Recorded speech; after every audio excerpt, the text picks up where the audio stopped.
approach it conceptually as a streamer. We talked about your relationships with sponsors and partnerships with companies and just all kinds of stuff. So if you guys haven't watched the IQ podcast or listened to last Wednesday's IQ podcast, I highly recommend that you run out and do that this weekend. You know, go to your local podcast store and pick up the last episode of the podcast. It's totally free. So where do you guys shop for podcasts? You know, Spotify, YouTube. It's on our YouTube channel, the video format, if you want to see that. So you guys can catch the beautiful mess that we call the IQ podcast. Happens every Wednesday, and you guys are welcome to give us ideas on what we should talk about, who we should have on, what we should discuss. If you're an IQ member, you can do that through the Discord. And every week before the podcast, hey Gwen. Every week before the podcast, like the day of the podcast, I will tweet about what the episode's going to be about to remind people and ask for extra kind of input and questions through Twitter. So that's another realm. Like if you have something you want to share for that direct episode's topics and questions, you can respond to the tweet for the day. So follow me at the Sunny Machine on Twitter if you want to be able to do that. I'll try to also pay attention to the IQ Twitter if you want to do it there, because I usually retweet the tweet through the IQ account as well. So either one's fine. Podcast is going well. It's going to be an ever evolving thing that I think is important for this industry to have these kinds of conversations and discussions. We're going to end up talking about stuff that people don't want to talk about, which is good. Or things people are afraid to talk about. So we're approaching it from a perspective I think that is healthy. You always need criticism, and it's better for us to all be a part of the research of what streaming is and what streaming should be and all that beautifulness. So in other news, let's see. Okay, so that was the podcast. I didn't write down my notes for today. I'm a little bit out. Right. So evolving the Friday show.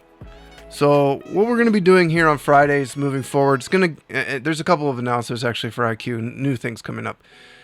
So one of them is going to be this and the Watch With Us events. So first I'll talk about this show, the Friday, Casual Friday. Casual Friday is going to be evolving both. We are going to be moving more towards the direction of educational content, revolving around a theme. So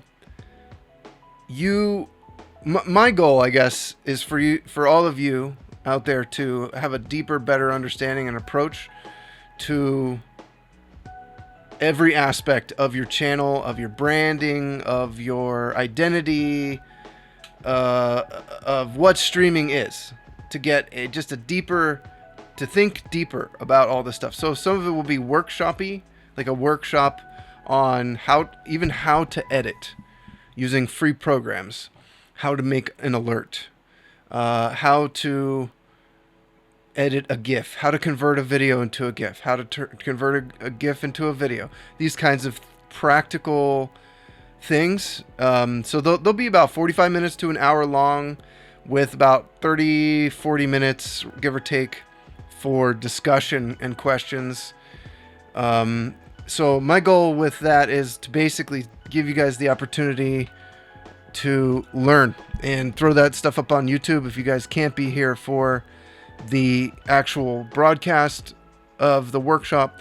And similar to the workshops will be kind of a deep dive on certain concepts and aspects of your channel, your branding, colors, fonts, panels, how to think about this stuff.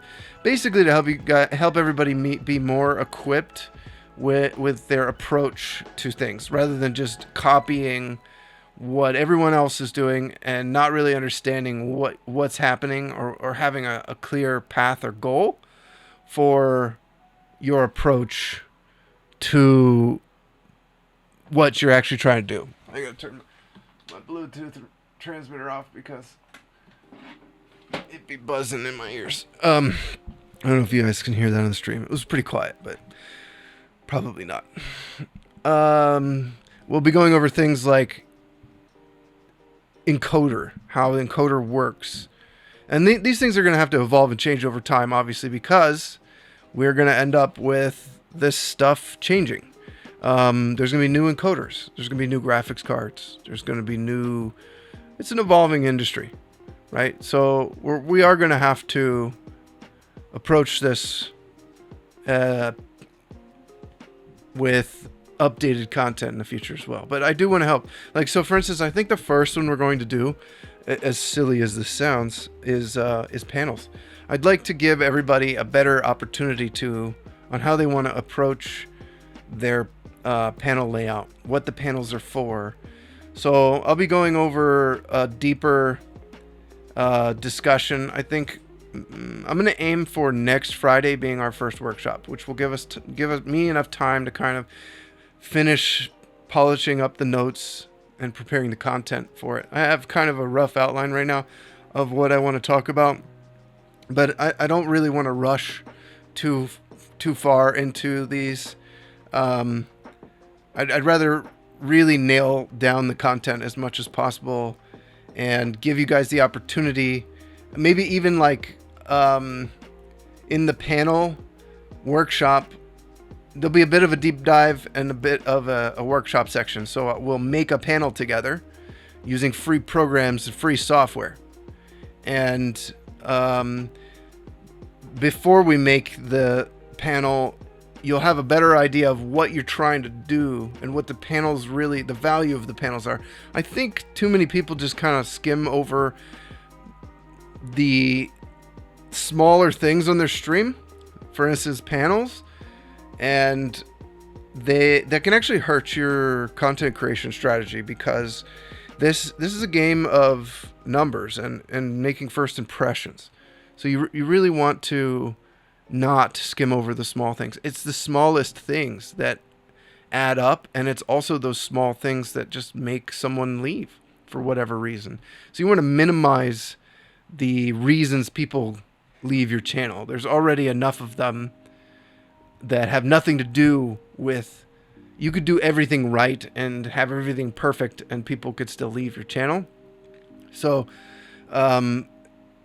minimizing those reasons, if you have more reasons people are leaving your channel, then we want to get rid of that stuff. We want to give you guys the best shot at making that good first impression with every viewer that stops by your stream. Whenever you're rated, whenever somebody new clicks on your stream, we want to give you guys the best possible opportunity to grow and meet people. That is what streaming is about for the most part. And so we're going to be going deeper into each little topic. So it'll be things like panels. Some of the stuff I've already covered, I think, through the YouTube channel, like camera size and position. We're not going to go into a crazy deep dive on everything. Some of it's just going to be basic how-to stuff, like how to make alerts, how to use DaVinci Resolve or free tools for converting files. I want to equip you guys to become better creators. So that is that announcement. So then the next announcement, and this is kind of the more fun one. This is a more community-based thing, and this is something, I don't know if you guys are aware. Let me know if you are aware, actually, of this. We have a second IQ Discord for watching movies and shows and K-dramas, anime, movies, comedies, all that stuff. We have a second Discord. Are you guys? Let me know if you know about this or not. I'm going to be pushing that more actively and trying to get some streamers and community members to utilize that more. I know a lot of you will do community events. Um, yeah, there you go. So this is why I'm telling you guys. So you can join that Discord. It's linked on the website infantquality.live. You can go to the Watch with Us section, and there'll be a button to join the Discord. If you're an IQ member, so let me kind of give you the rundown on what this Discord is about and how it's going to operate. It is a place for all of the extended IQ community, which means your viewers are allowed to join this other Discord. This is not a Discord for discussion or membership or anything like that. This is just an open community. The point is it's supposed to be a more centralized hub for all IQ members and their communities to have a Discord dedicated towards movie nights and watching shows together. And I'm going to be hosting regular events in there for you guys to just piggyback on. So if you're having trouble, you're having a hard time getting movie nights running and getting a crowd together to watch stuff, I feel like it would be a lot easier if we all just join forces to make this happen. If I bring 2 or 3 people and you bring 1 or 2, 3, 4 people from your community, and everybody kind of keeps piling on, the longer we commit to this, the more we do it, then we will start to gather more and more people from the greater IQ community and viewers. And there's a lot of crossover. A lot of the people that would hang out with Snazzy Bastard for a movie night, they're going to hang out with me for a movie night. A lot of people that are going to hang out with Hylian Pickles, same thing. There's a lot of crossover.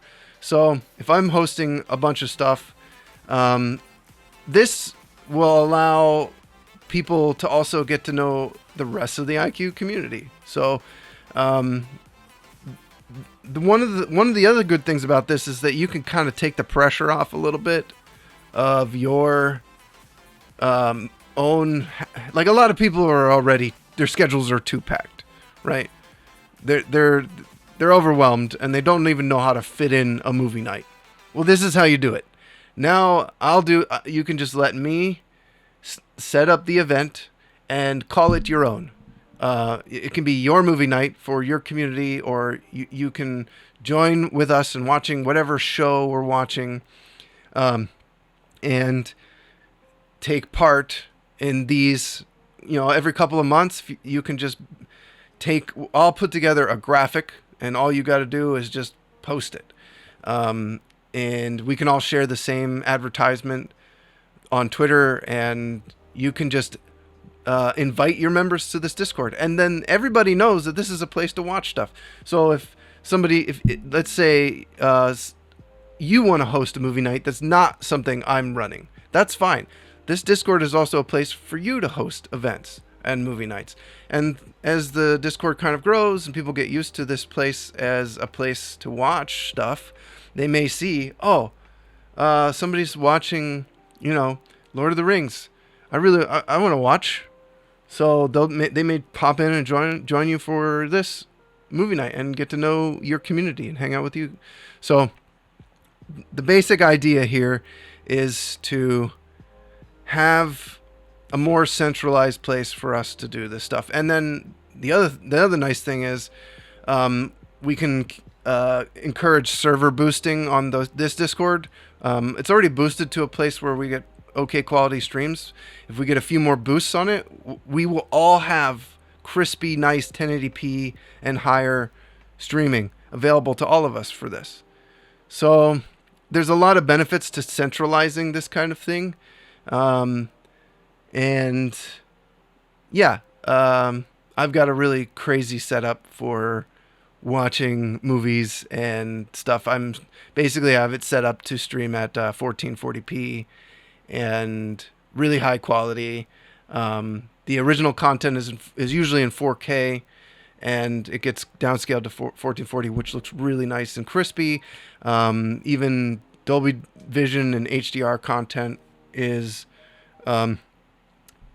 applied applied so that it doesn't. You're not going to get HDR on your end, but it is coming through HDR into the capture card. So It looks really good. And yeah, so that's going to be after the podcast. I don't know why my camera's so laggy today. Might need to adjust some stuff down. So yeah, let's turn that off.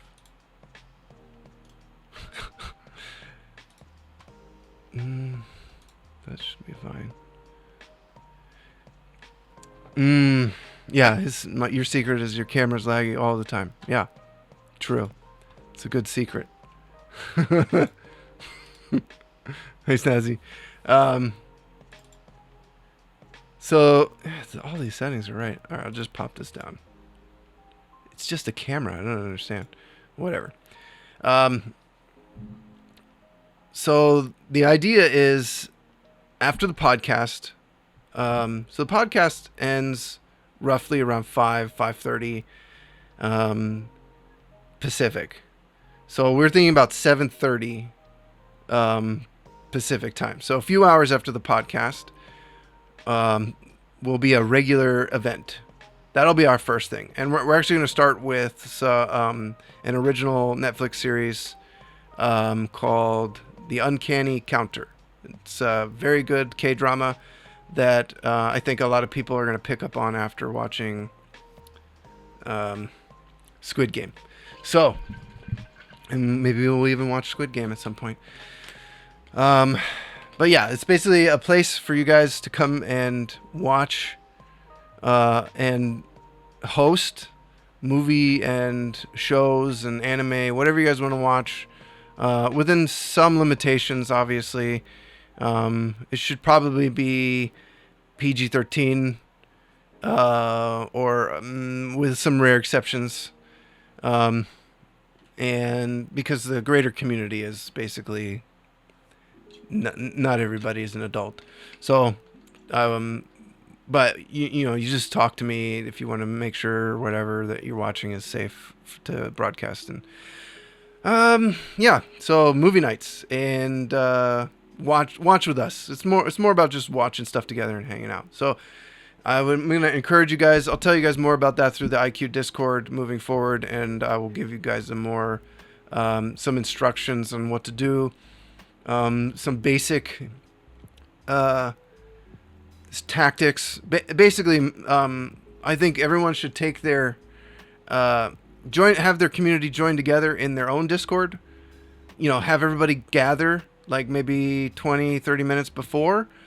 See who wants to go. Try to get everybody to hang out, and then what you do is you slip everybody the URL to join the movie night Discord, and you as an IQ member can add the proper role for everybody. So there's nobody is going to be in this Discord that's going to be a bot or some rando. It's always going to be somebody who knows and has been invited directly to the through an IQ member. It's not an open Discord in the sense that anyone can join. Anyone can join, but they don't have access to it until they are given the proper role, and that role is called quality consumer. And so what you do is you just right click on the people that you know and trust and add that role, and then that allows them to see all the channels and join and talk and all that stuff. The only people that are allowed to broadcast in this server are IQ streamers. If another streamer that's not an IQ member wants to host a movie night there in the future, they could talk to me about it, and I will still encourage them to join the IQ community. But if there's some reason they can't that makes sense, then I'll convince them to join anyway. I can't think of a reason that makes sense, but I'm still pretty open to allowing other streamers to utilize the watch with us. If there's some incredibly currently unknown reason in my mind, I can't even think of something that... Who knows? So yeah, watch with us. As I get healthier and less symptomatic, I'm trying to ramp up on the IQ community stuff and execute the full plan. And once we have the watch with us stuff going on Wednesday nights, IQ will be basically running the way that the initial secondary phase for IQ was laid out. We have future plans for IQ that we would like to do, which is going to require the community just growing and us being able to maybe facilitate relationships with other businesses and companies for partnering. And, you know, we could probably do that now at the level we're at, but I don't want to yet. I would like to roll out the phases properly. So the first phase was getting everything started, the birth of IQ, and this is phase 2, basically, where I'm doing YouTube videos. We've got these discussion streams to talk about streaming, the workshops, and the podcast. And the last thing is this Watch With Us Discord. I really love watching shows, and especially right now I'm watching through so many different K-dramas. It's nuts. I like to binge watch stuff, and there's some shows I think everybody would enjoy. I feel like you're a better content creator when you consume these things, even if you don't necessarily like the thing all that much. It's a good idea to kind of have this stuff, because other people in your community, you're going to meet people that are going to ask you if you played a game or you watched something, and you're in a much better position to, if you don't like something, to be like, yeah, I watched it and I didn't like it, than to be like, I don't know if I'd like that, so I'm not going to watch it. That's makes people feel a little uncomfortable. It's a more respectable position as a content creator to have an informed opinion on video game, movie, TV show, whatever. I encourage all content creators to consume media, music, television, movies. It also will make you a better creator, because if you watch comedies, you have a better understanding of humor. If you watch dramas, you might have a better understanding of being dramatic on stream. And you know, watching good production can help you make good production decisions for your streaming. So, man, even doing that, I still have some frame drops on the camera. I don't know what's going on today with this. Maybe I should quit that and see if that does anything. I'm going to look at my performance tab real quick. So, yeah, live streaming is fun. I have some stuff that I was kind of thinking about discussing with you guys about if anybody wants to join the Discord and hang out and talk about streaming. This is the time to do it. I will unmute and hope for the best. So, the general stuff, if you guys have any questions or suggestions, you know, you can always join, you can always message me in Discord, in the IQ Discord. You could ping me directly in the general chat, or you can a lot of the things you guys whisper me about should be in the IQ general chat. Okay? So let's talk about that real quick. Actually, I want to make sure my recording settings are good. No idea. Oh, I should delete those files. I'm gonna run out of hard drive space. Maybe that's what's going on. Oh. My whole computer just liked it, wigged out. Podcast. That's. Don't do that, computer. Okay, that's there. 13, 14. This is Casual Fridays. Okay, so just give me a moment here, everyone. YouTube. Just gotta make sure these got moved over properly. 7, 8, 9 didn't get moved over.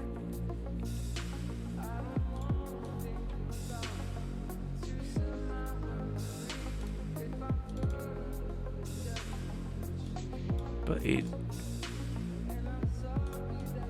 7 and 8 did, so these need to go. So I don't run out of Google Drive cloud storage as well. And then I gotta move the podcast files. Alright, beautiful. Sorry about that.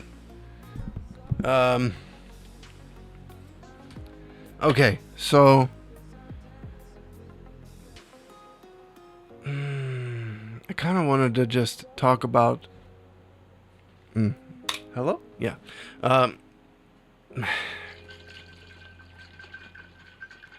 Well, okay, before I open any can of worms,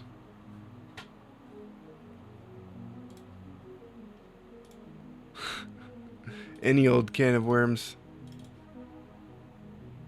If I go back.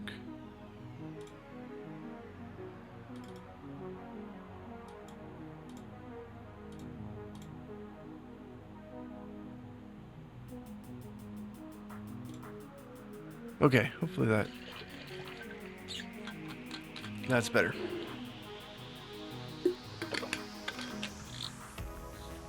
So, how's everybody's stream going? That would be a good place to start. I just want to kind of get a feel for if you guys are doing all right, what you guys feel like your biggest weaknesses are. I mean, oh yeah, okay. So Twitch just added a bunch of stuff for affiliates, more emotes, which is great, right? I mean, that's nothing but good news to me. More emote slots for all of us. Animated emotes, fantastic. I want more of this. Twitch.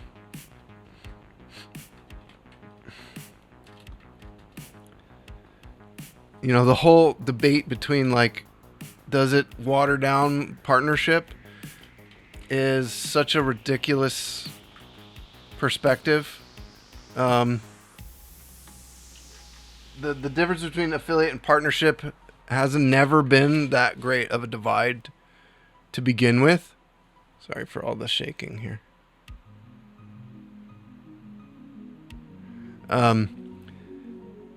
People just want to debate. Yeah, true. So true. They just want to have reasons to to be salty about things. That, like,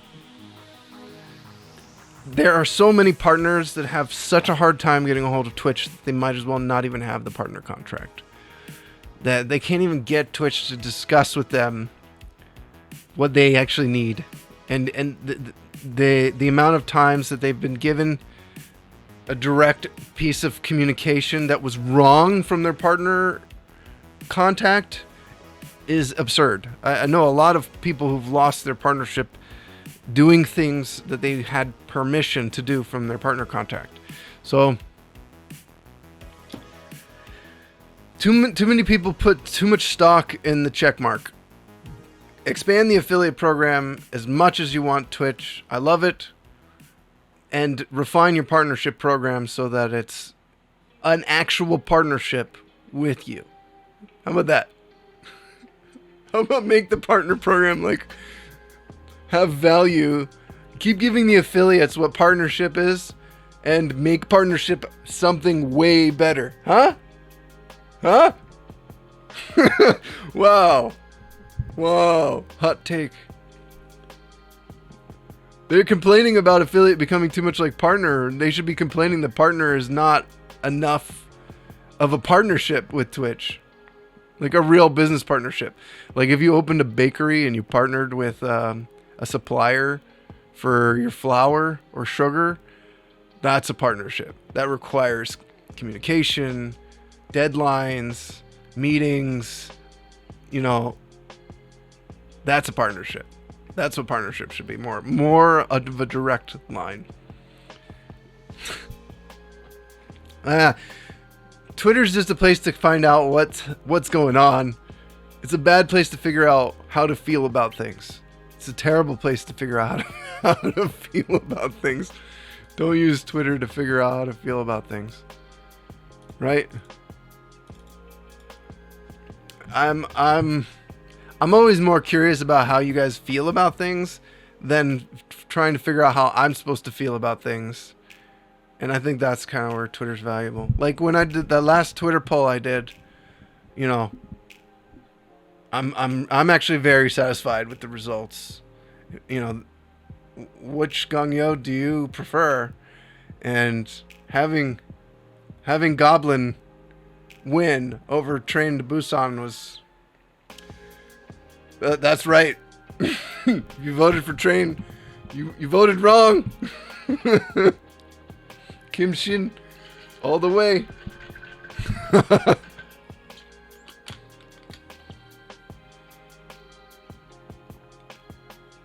I can't wait to watch Goblin with you guys. We're gonna watch Goblin 100%, but I have to build up to it. I don't think jumping into Goblin as a first or early Korean drama is a good idea, because it will become a bar for all others that you don't need right away.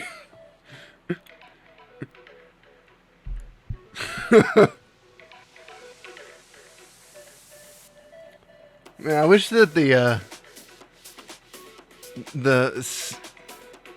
Sam super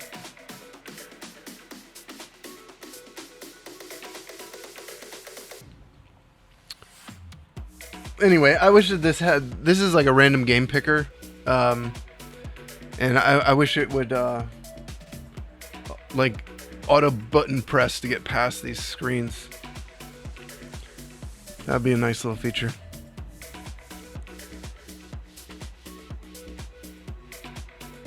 One slot was terrible. Could take months for someone to start unlocking more slots. 5 slots is perfect. Oh, okay. So like I'm not even fully aware of all the changes. To be honest, the whole Streamlabs versus Stream Elements, well, not versus. The migration towards Stream Elements because of Streamlabs is, you know, the pulling back of the curtain. Hey, Fresh. Kind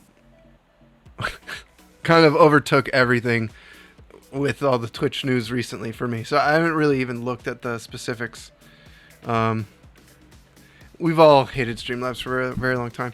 I knew right away that there was problems, but seeing the behavior of the two companies right next to each other at TwitchCon multiple years was so telling, so incredibly telling. But yeah, let's talk about the emotes. We'll talk about the Streamlabs thing in a bit. 5 slots starting out, then the old system unlocked 6 to 9. Yeah, and the animated emote slots, which by the way, if you're an IQ member and you want an animated emote, hit me up. Commission me. My commissions are closed to the public, but they're open for IQ members. And animated emotes are something I am very good at. I can make them so fast. And yeah, if you guys want animated emotes, I might even show you guys how to make some in a future like Friday workshop. That would be cool. Oh. I saw that game on Twitter recently. Making animated emotes is actually not that hard if you have like an original video source that you want to use. What's up, Herm? How's it going, Fresh? Oh man, I'm so glad I don't have like my migraine is down to like a tiny bit of pressure on my head, just like here. You could tell the migraine aged me by like 20 years because I didn't have any lines on my forehead until I got sick, and then my face was stuck like. Now all the photo checkers say I look 40, which makes me sad.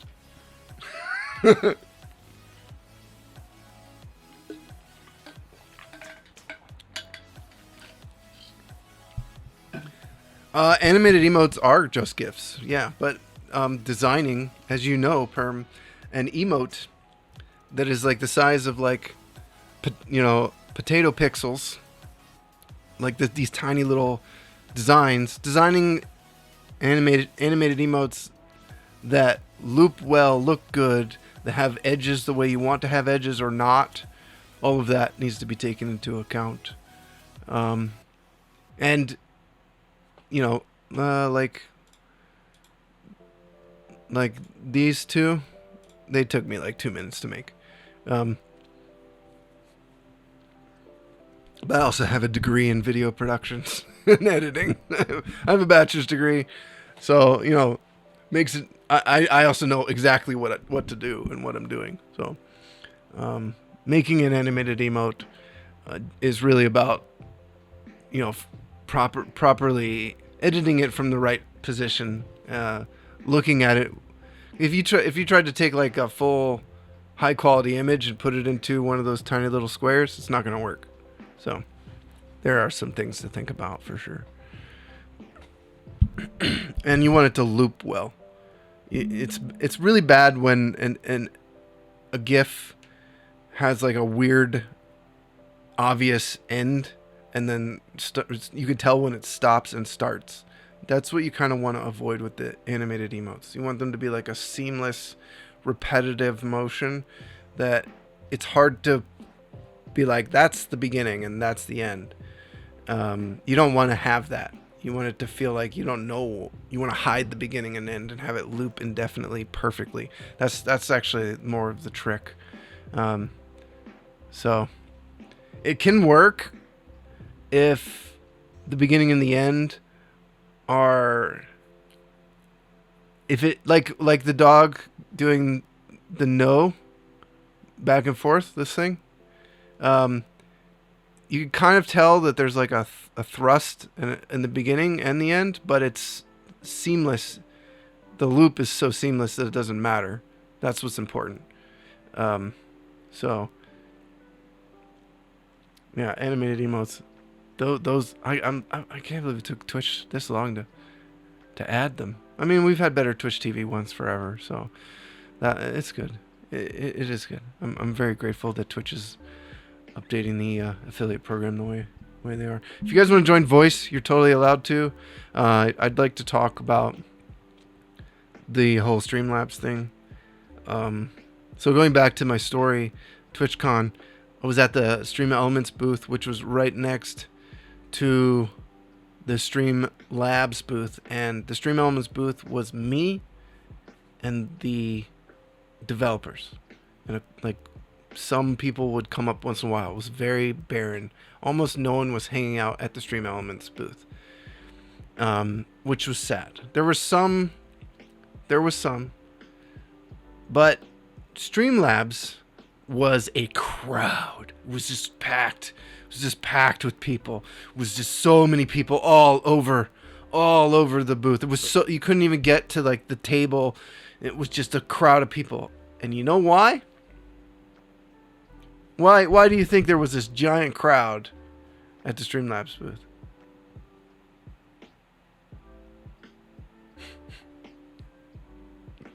It's actually funny because it's like, no, big streamer's not the reason. Sad, good guess. That would have been a good reason. That would have been a great reason. Not big streamer. No personality. Personality was not the reason. Streamlabs was not even the reason. You want to know why? They were giving away graphics cards, headsets, keyboards, every like hour. They were giving away equipment. Giveaway. Don't miss the giveaway. Everybody had their ticket out and they're waiting for their free thing. I want my free thing.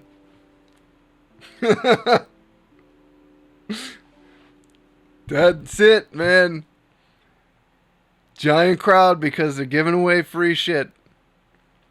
Incredible. This is literally the advice we tell you not to do to grow your stream. They did everything that they possibly could to just make themselves look legit and big time. And they just they just did anything and everything and didn't care, and now they're just going to try and pay the consequences of their actions. Logitech has been like at a massively long arm's distance away for a long time. Transitioning to OBS from SlowBS is not hard at all. It would take you 15 minutes, especially if you don't have that much going on. Even transferring over to Stream Elements from Streamlabs would not take you long at all. OBS has an import tool to just import profiles and scene collections. It'll find it right in your Streamlabs OBS. You just check the ones you want to bring over, scene collection and profile, import them in. There you go. The only thing you might have to reset up would be the back-end audio connections, like your microphone and your desktop audio. That stuff seems to not be moving over right now, but that'll get patched in the future. Moving your alerts from Stream Elements over to from Streamlabs to Stream Elements, there's an import tool right on Stream Elements website. You just go up there. You have to install a Chrome plugin, and then it does it for you after that. Basically, there's step-by-step instructions. Abyss. It's very, very straightforward. I highly recommend you do it and get it over with. And I wouldn't be surprised if Streamlabs goes bye-bye after this completely, and Logitech just dumps them and they're left on your own.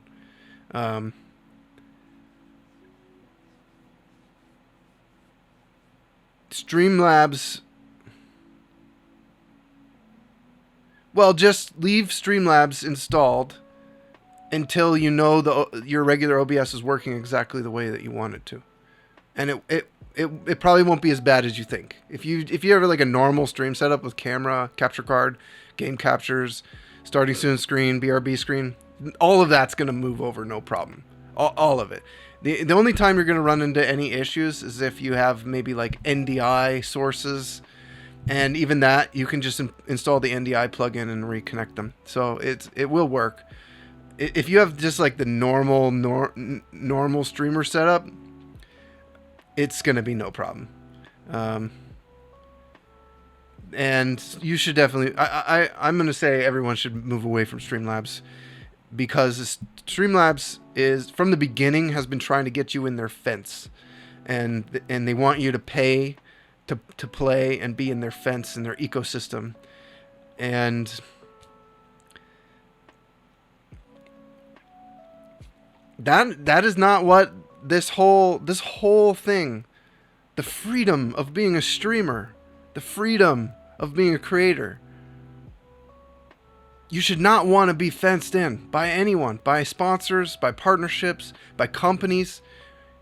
You should not want that. You should want as much absolute freedom as you possibly can in your creativity, in your approach, in your tools, especially since the free, open source, community-driven stuff exists. It exists. OBS Studio is the original. It is the good program. Everything else is but a fork. So, yeah.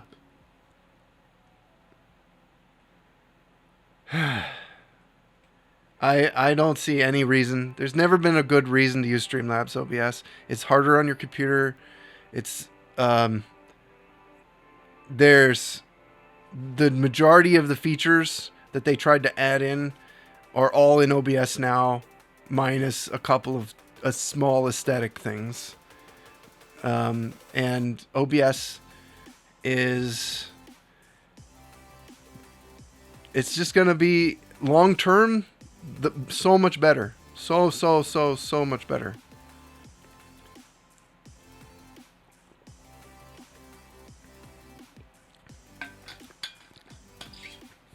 Because you're not going to have the employees quitting on OBS. That's not going to happen. Hasn't happened yet. And here's the other thing to think about. People think, well, Streamlabs, it's backed by Logitech and it's this big company. I'd rather have a software program that I know is going to be like updated and be around, and it's not beholden to uh, whoever wants to work on it whenever they want to work on it. That's not how OBS Studio is. First of all, Streamlabs OBS is a fork of OBS Studio. So that means that the original has to be maintained and updated in order for the fork to survive at all anyway. So you're still in this realm of needing OBS Studio to be good. So that reasoning doesn't even make sense. And then the other problem is you have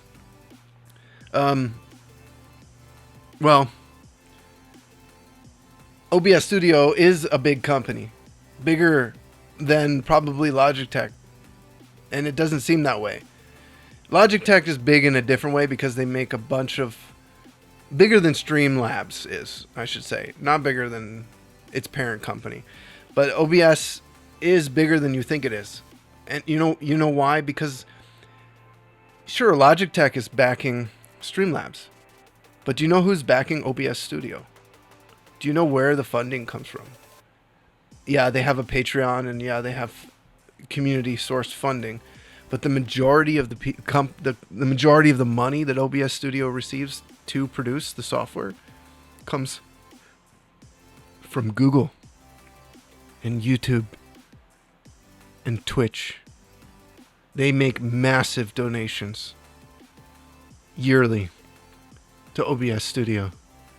They have funding like you wouldn't believe, because Twitch themselves is like, here, keep going. We need streamers. Make this good. They have the funding. It's not like they're underfunded. It's being funded by Twitch, the company, by so many big companies are supporting and giving to OBS, the platform and the development of it. It is well funded, and it will be here for a very, very long time moving forward. It is incredible how powerful OBS is as a free program. It is absolutely incredible. We live in the best time to be an anything creator. You want to be a musician? There's free software for it. And I'm not talking about Audacity. Cakewalk is free. Cakewalk is a full-fledged DAW. You want to learn music production? Cakewalk. Totally free. I mean, I'm thinking about switching to Cakewalk because it's free, because I'm kind of tired of paying for Cubase. Cubase, every couple of years I have to pay like $150 to go from Cubase 8 to 9 and 9 to 10 and 10 to 11 or whatever. It's getting kind of ridiculous. Cakewalk, completely free, and will do everything that Cubase does. Everything. Cubase has obviously some really nice synths and other plugins, but that stuff is it worth hundreds of dollars? I don't know. Fruity Loops is enough. Maybe just take that $200, dump it into FL Studio, get their synths, you just call it. Or buy the synths you want off Cubase, standalone. We live in the best time for free open source software on the planet ever. It's incredible. OBS is incredible what you can make happen. Like, it blows my mind that OBS is free. I bought XSplit. I'm like original lifer XSplit license. Cakewalk is insane. I have FL Studio as well. I absolutely love some of the FL Studio synths. They are fantastic, and I still use FL Studio's mastering plugin when I'm producing my music. It gives me a much better sense of what the final audio, when it's completely mixed and mastered. It helps me do my recordings. Yeah, I think it's Maximus. Yeah, I use it in Cubase. So if you guys want to hear my music, you can go to luckysunlight.com And the whole entire rough draft of the album is done, is recorded. I recorded the final song a couple days ago. And it's got I left all the rough vocal tracks in. I have a lot of editing to do, so yeah. But if you want to hear like what a rough draft of recordings can sound like with just these good plugins, you can go to Lucky Sunlight. I'm just using like 2 microphones and a guitar and my voice. That's it. I'm excited for the launch of my album. I'm not gonna over promote it here on this channel.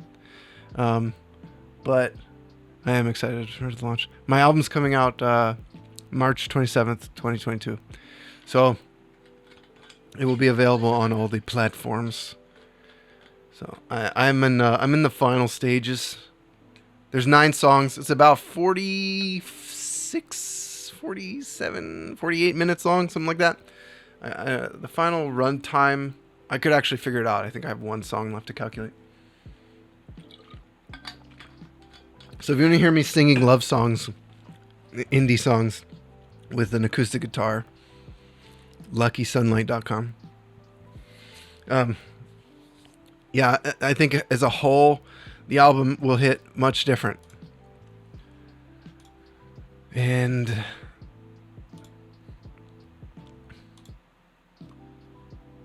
I'm actually kind of excited for you guys to hear my music and sit down and hear my suffering existence going from horrible hell to wonderful heaven. It's kind of the theme of life right now for me because of how horribly sick I got to now, and where I want to be. So the last song on the album is probably my favorite, and it's the worst recording right now. So hey, what's up, Berserk? There's someone I actually want to talk to eventually at some point about your stream and all your things. Actually, I want to talk to all of you guys, but I've talked to many of you already. So, yeah, this is a good time for learning content creation holistically because there's no excuse. The software is all free.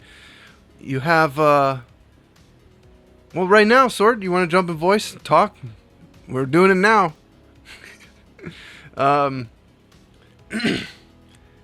You have name. Oh, it's all good. No worries. No pressure. Just inviting. You have every single area of content creation is completely covered by free programs. I can't think of a single thing you'd have to pay for now. I mean, your tools are going to be a little bit limited when you get into certain areas. And some things are going to be tougher than others. But I still think 100% of what you would need access to be a good content creator, to make anything, is there's a free version of it that is quality as you would absolutely need to produce what you need. You could make anything right now. A TV show, a movie, anything. 3D animation, audio production, live streaming. It's all free. So, going back to like the concept that I struggle with Streamlabs is that they want you in their fence. They really want you in their fence, and they want you to pay while you're in there to use their services. And that's their whole thing.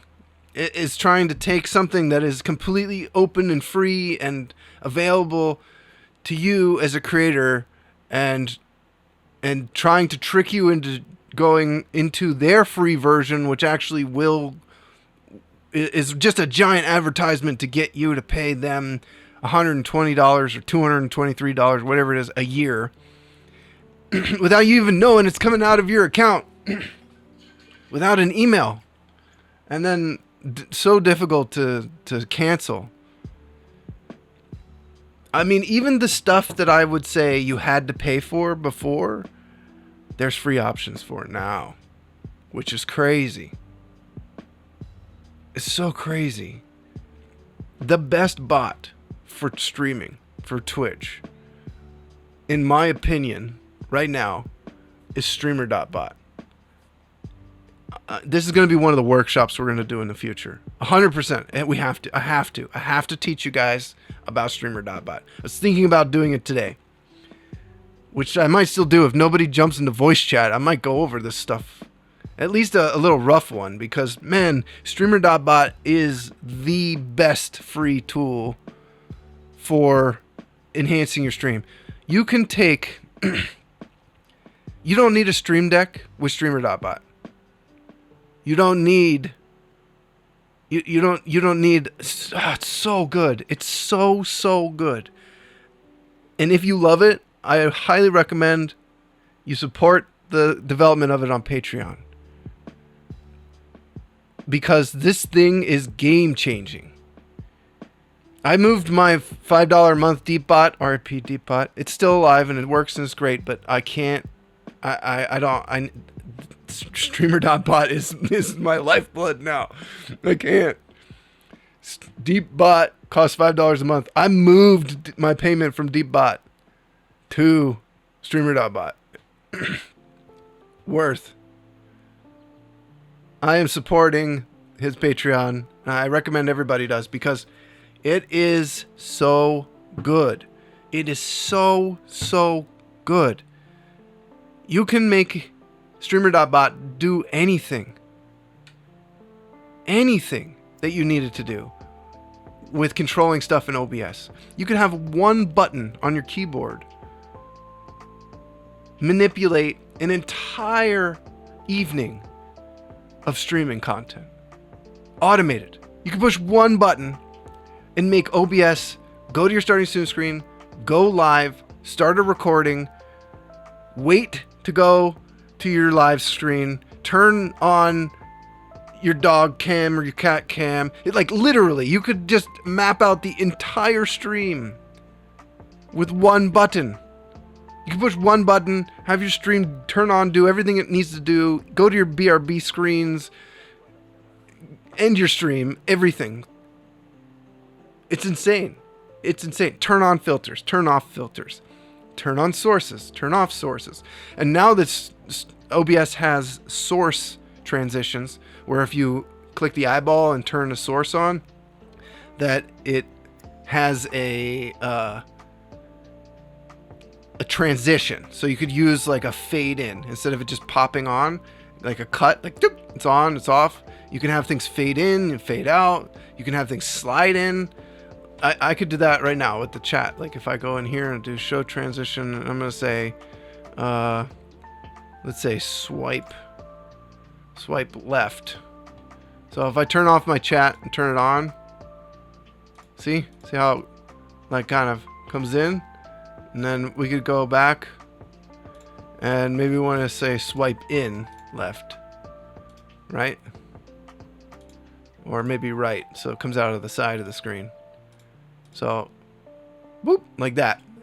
Hide transition, swipe. Okay. Boom, out, in. Source transitions. So cool. So good. There, now you can have timers turn on sources on your stream so that if you wanted a lower third, like a little graphic that popped up, you could just have a group with all the little graphics in it and have them and have on a timer in streamer.bot to be like, I want this one on, I want this one on, I want this one on, I want this one on, I want this one on, I want this one off, I want this one off, I want that one on. Yeah, all of it. There's no excuse at this point. It's so good. And it can connect to multiple OBSs running at the same time and control all of them. So if you have a gaming computer and a stream computer, like I do, and you want your gaming computer to have OBS to pass your game footage, your game capture from your gaming computer to the stream computer, and you could just get all kinds of crazy. You could have this OBS on your gaming computer doing effects over here, and you could have this OBS on your stream computer doing effects over here, and streamer.bot on either computer is controlling both of them. Incredible. I can't even. Streamer.bot. Use it. Support it. We need it. This is the program we need. This is the thing we've all been waiting for. This is it. Don't delay. Act today. Streamer.bot. I am not sponsored. I probably should be. Seriously. It is the tool. I have, let me show you guys this. See if I can safely bring this up here. Let me at least dust it. It's on the floor, so.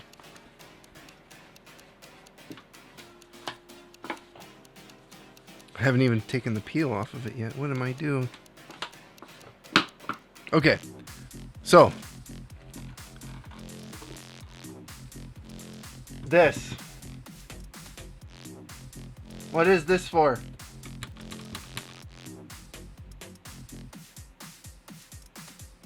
This is a bunch of buttons.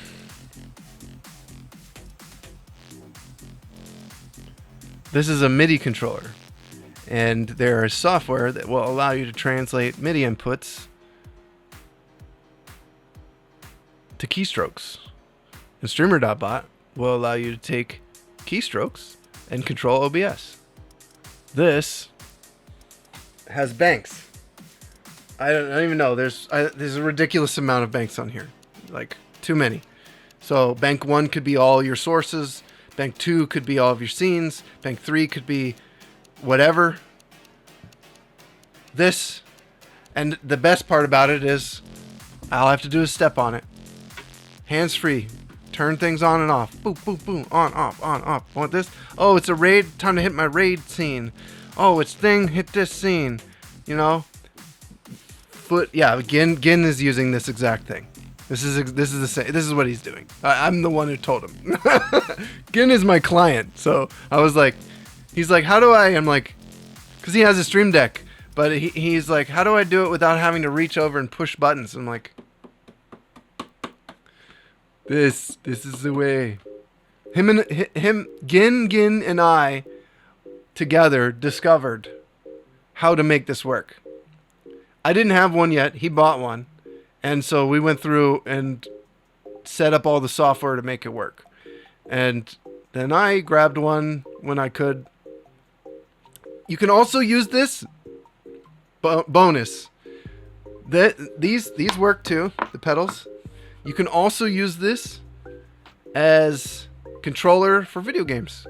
So let's say you want to play Time Crisis and you want that pedal action with the light gun business. You guys know about this is a tangent now, but the Sinden light gun. You guys heard of the Sinden light gun? You can use this to play video games. Of course, you've heard of the Sinden light gun? Really? Really? Don't get caught, baby. Aish.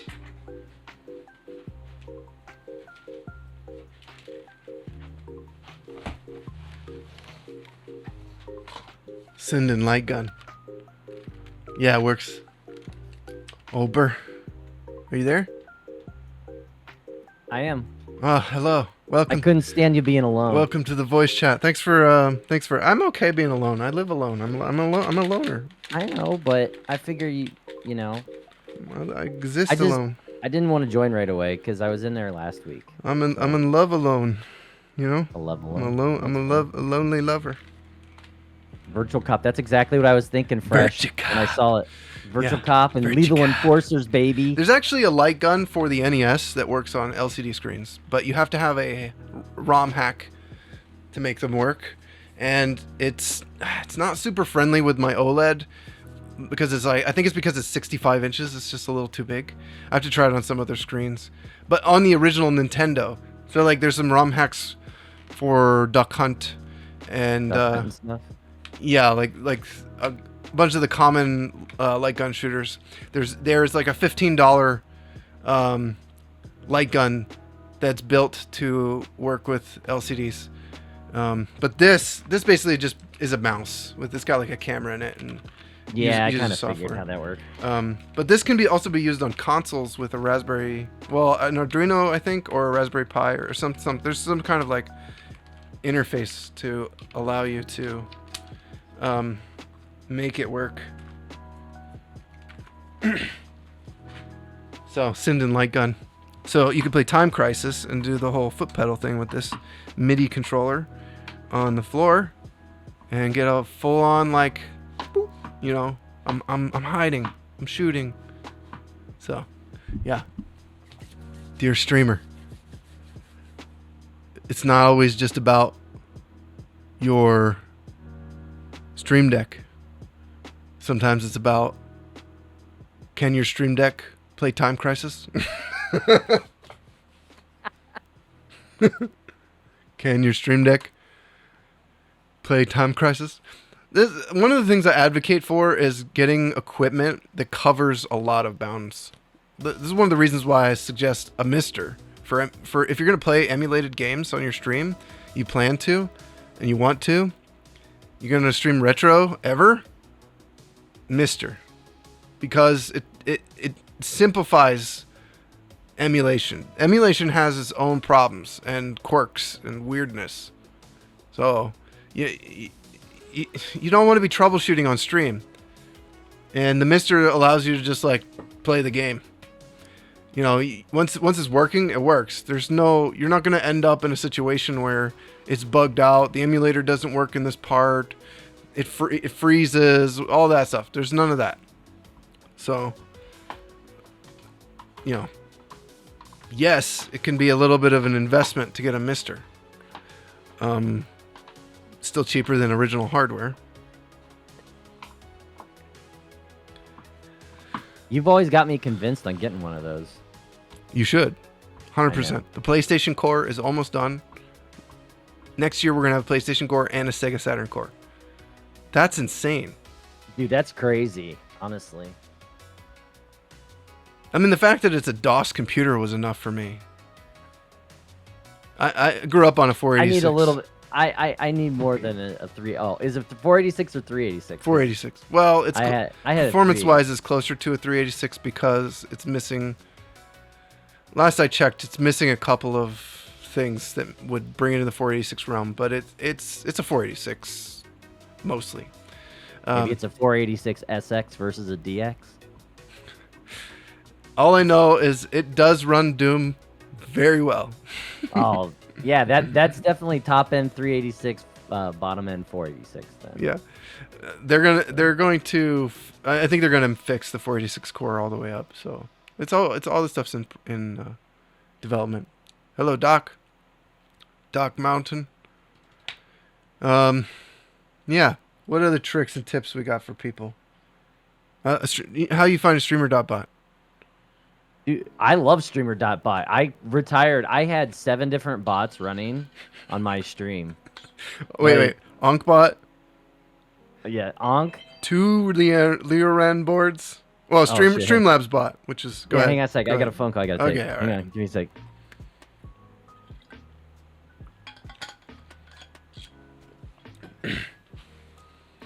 Doc, at some point you should just get this camera so that you don't have to worry about it anymore. I think everybody should get this camera. This camera's insane. It's not absolutely perfect, but it's great. It's better than the Logitech cams, that's for sure. This is the AverMedia PW513. I think that's the numbers. Yeah. I mean, you bought your camera when there was like a shortage and you couldn't buy anything. So,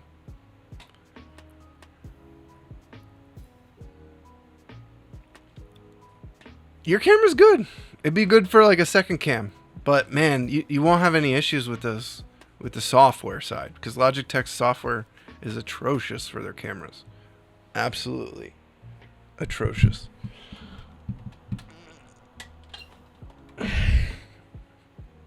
Oop. I just don't like putting things... There's so much we have to put into the hands of software as it is, as streamers. I hate it. Sorry about that. My boss called. I need to take that phone call. Yeah, you're all good. Yeah, so I had SL's copy pasta. Streamlabs. Yeah, Streamlabs, which was Onkbot or whatever. I had Liorn board running. I had I also had, I don't know if you consider the Fire Trigger a bot because that's more cloud based. I was running that. I was running Trigger Fire. Trigger Fire. I was running. Wait. Let's start from the beginning because I wasn't counting. Oh. I want to count. Oh, okay. Okay. So Streamlabs Onkbot. Yes. 2 Leo Ram boards, right? 2 of them. Yeah, and I had 2 Streamlabs bots. 2 as well. Streamlabs bots. That's 4. Yes. Yeah, that's 4. Okay. I also had Trigger Fire. Yeah, Trigger Fire. I also Stream Elements, and I have 1 or 2 on the Streamlabs cloud as well. Okay. No Nightbot. Oh, I do have Nightbot. I do. I still use Nightbot for chat logging. I still use that, but that's just chat log. I don't do anything else with it. You don't have to do the chat log thing. You know, you can just download your chats. Yeah, I know. Deepbot. That was the one thing Deepbot did that I did like was the automatic chat logs of everything. Every stream, it just saved it as a text file. But I think there's probably a way to do that with Streamer.bot. It has so much. Someone will program an extension. This hasn't even started. Yeah, like it's coming. It's coming, dude. I found URL protection yesterday. It's still a little sketch as far as I'm concerned. You could just use Streamlabs for that anyway. Yeah, it's true. You could use any of the cloud bots would handle that. That's not a big deal. But I'm trying to go all to Streamer.bot because, like, my setup has always been a mishmash because I'll find something that does something really well, and then I will want to use that because it does it well. I think it's probably fine to use Stream Elements for basic stuff and just stick to Streamer.bot for anything that's stuff. Just like controlling scenes and doing all the cool stuff with the transitions and the sources and stuff. My mind was blown when I found out that I could connect to both installation. That was it. Like once I found that out, like it was game over for me. I was like, I actually changed all my thing, and I'm like, I'm only using this bot, and the only reason I kept my other bots is just transitioning commands over to it. Yeah. Because I was like, this is great. This is what I wanted the whole time. I know we've talked about it like in voice chat and off stream and messaging between. We always debated about like, I was like, it's gonna happen. When Liorn board came out a couple years ago, I was like, someone's gonna steal this code or someone's gonna refine what's going on with this thing. It's gonna be amazing and it's gonna be the go-to. And I kind of feel like that's where we're at. Like, yeah, this is definitely it. This is the end. And the funny thing is, the dev is just like, it's just a small project for me. And I'm like, dude, your small project's like the best thing I've ever tried. Dude, he's probably mind blown. I haven't looked at his Patreon, but this dude probably overnight does not realize like it's coming. If it hasn't happened yet, it's coming. I mean, the server's already got max boosts already, and that was like I joined like once they came out of beta or whatever, like 3 days in, and like the server was already boosted to 14 out of 14 or whatever it is. So yeah, I can only imagine the support he's been getting because he's made everybody's lives so much fucking easier. It's the most insane tool available. And it's got a good UI. It's got a workable UI. Workable. Yeah, I hate to say it's not like super good, but it's 10 times better than Liorn board. It's good because it doesn't suck. Exactly. And I don't think it needs to be improved either. Like, I'm sure people want it like to be fancier or whatever, but I don't. No, I think the performance, he keeps the basic.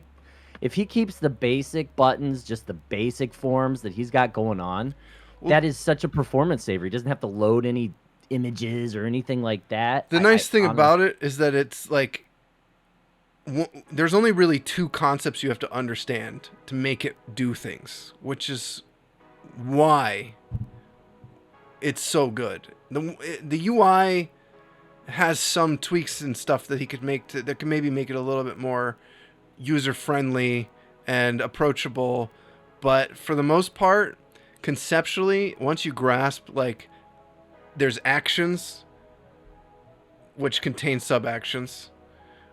You know, there's actions and then there are triggers, and that's it. Like those two things.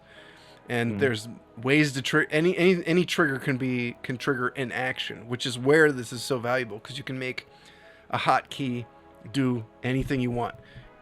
Anything the actions can do, a hotkey can do. Your voice control, you can do it with timers. You can do it with chat commands. Like literally everything. It's just like, what do you want done, and what do you want? Good. What do you want to do it? And then he had the crazy audacity to go ahead and add C# code. So like it's it's just you put a translator in it, and it's just like it's dude. It's nuts. Dude, yeah, it's nuts. Yeah, Leorin board, it pissed me off too. Like I used it because there was very specific things that it was the only thing that could do. Perm, I'm 100% on the same page with you. Yeah, I could not stomach Leorin board's setup interface. If I can't handle it, I make websites. Okay, yeah.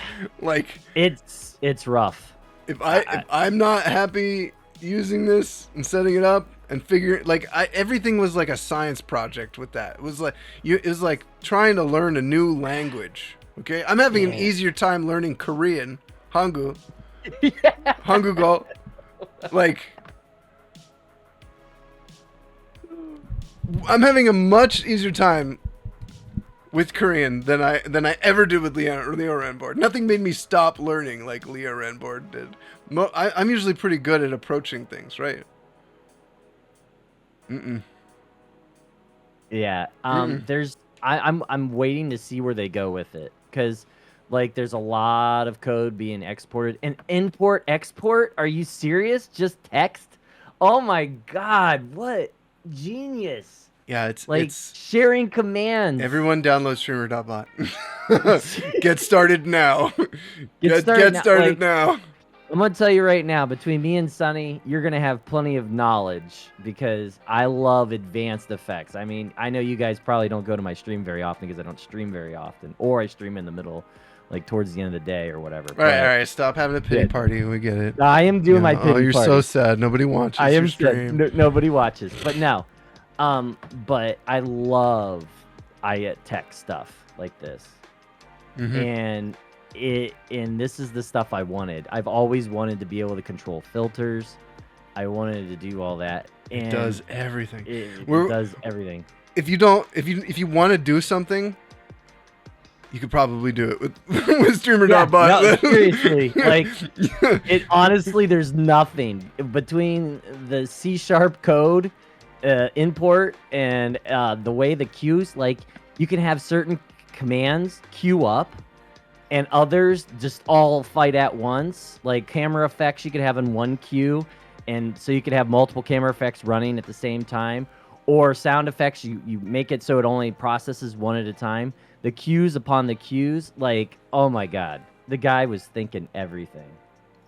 Yep. Like, there's Hylian, are you still listening? Are you lurking? What was the thing? He wanted to do something, and I was like, I don't know, try this. He figured it out. It's crazy. There's so much you can do. Yeah, and it auto populates on the fly. It was tips. When somebody tipped, a different text would show up on the screen, like randomized. Yeah. And there's probably like multiple ways to do that, and he figured it out. Like, you can just, like, there's just like literally a setting to be like randomly pick a source. Yeah, and they've got then inside the Discord, they've got, if you want to have like a collection of videos of different meme-tastic videos for different whatever, and you just wanted to randomly grab something out of the directory, there's stuff in the Discord for the code in the streamer.bot Discord that I am not even automatically in there yet. Dude, there's so much good code being tossed around in there. That's good. Like and they're curating it too. Like they've got an examples channel, they've got tutorial channel on how to do stuff. It's honestly like Stream I said, Elements is the same way. There's widgets and stuff because you're allowed to create custom stuff for Stream Elements as well. So they're sharing stuff all the time too. Between Streamer.bot and Stream Elements, you're covered. Yeah, you really absolutely are. I think it's crazy how much is available to streamers right now. It's epitome. It's beautiful. No, it's great. Like I think it's great. It's kind of stuff. You prefer C++? Well, now how about C#? how about just basic? Yeah, let's get some basic. I learned prefer basic. My son is he's in career tech for game programming, and he's learning C#. Well, So I mean, that's C++, what they're teaching. C# are similar enough, and then you end up with. We don't need to get into this. This is too nerdy. I know. I know. This is the kind of too much. I'm like really excited about it though. Like, so. Java is the thing to learn, but if you learn C#, you're gonna learn Java anyway. Yeah, I was gonna say it's pretty much Java's pretty much that. Yeah. Anyone have any idea if it's possible to use a GoPro for your webcam? If so, is it even worth doing? Depends on the GoPro. Yeah, it does. I use mine. You can. I have a Hero 8 Pro. Does it have HDMI out? No, it uses USB. It sets up a web server. No, it sets up a web server and streams to my phone, which then goes to a VLC player. That's how I do mine. That's a wacky workaround. It's the way the GoPros. No, you could. Some of them have HDMI. Yeah, I have the 8 Hero, which is only like a couple years old. But... You have to Google it, Abyss. You have to Google whether or not the GoPro you have has an output for video, and then it becomes just a matter of setting it up. But it is usually possible. I wouldn't go and buy a GoPro. I know it's been advised by other streamers to do so, but this camera that I'm using is built for streamers and way cheaper, and usually the quality isn't as high as you'd expect. Like, you want the GoPro to look really nice, and it's not like a massive leap in quality.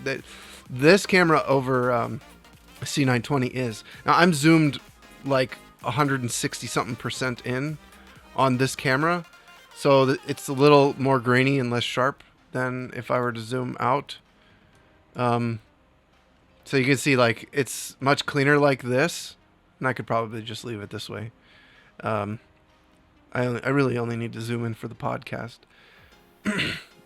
So I would say it'd be better to invest in this camera. This camera is insane. As the software updates recently for it, the more recent versions of the software are so much better to use.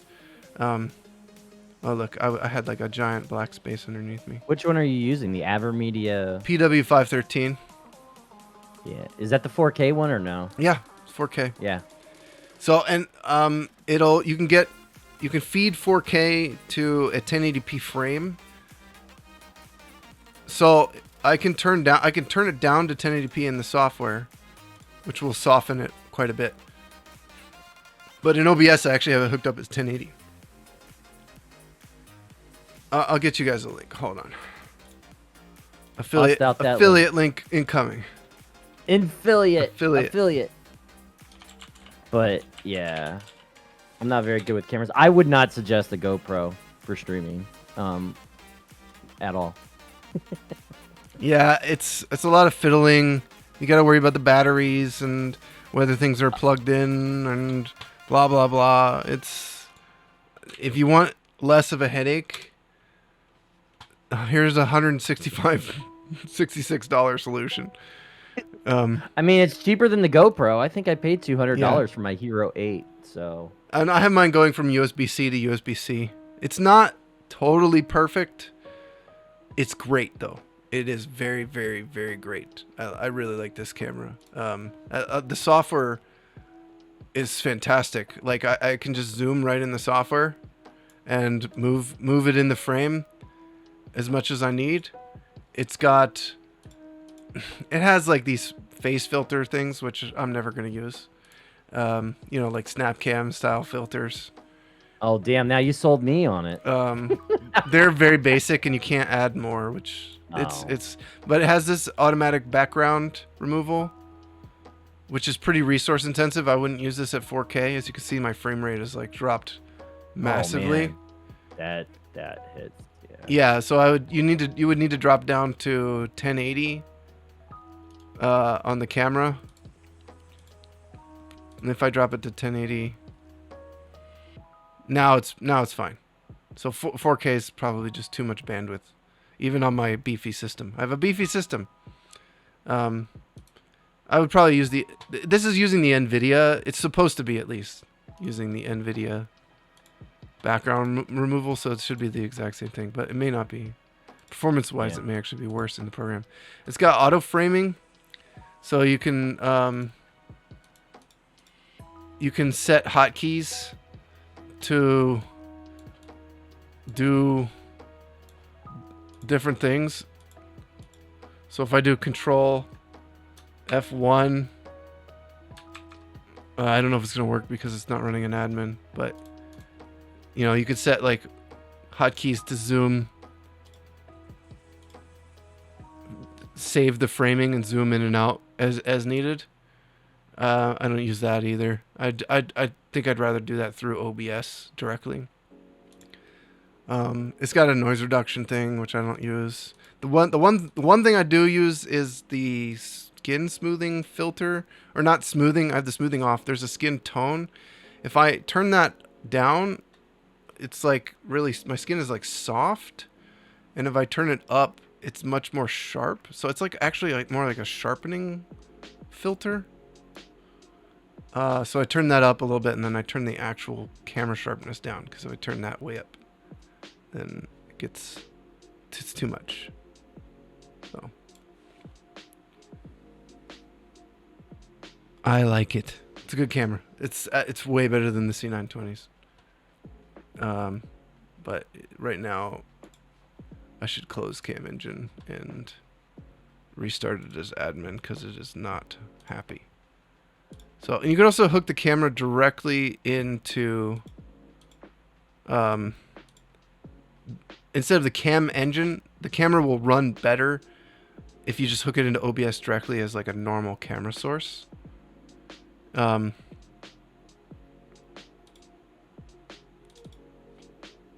wonder if running this as a camera in admin. I've never run it in admin. It seems to not. Let me. It's not actually opening now. Crap! It doesn't like to run in admin apparently. Maybe just restarting it will fix the frame rate though.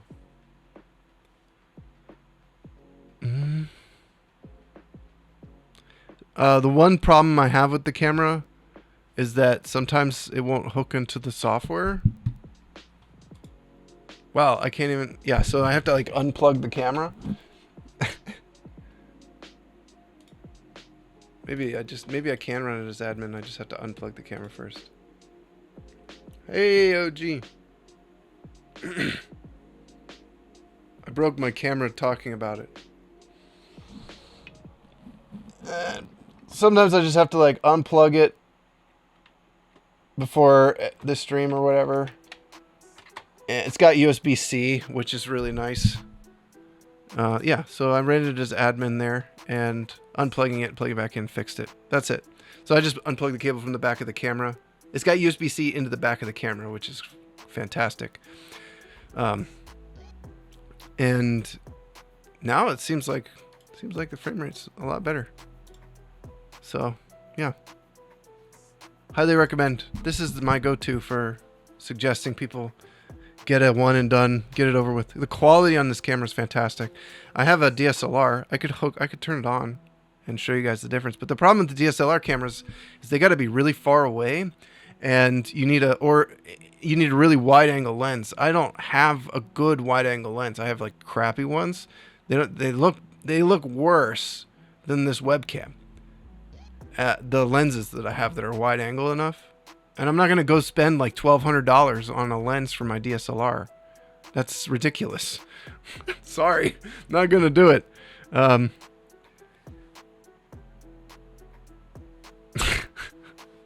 That's messed up.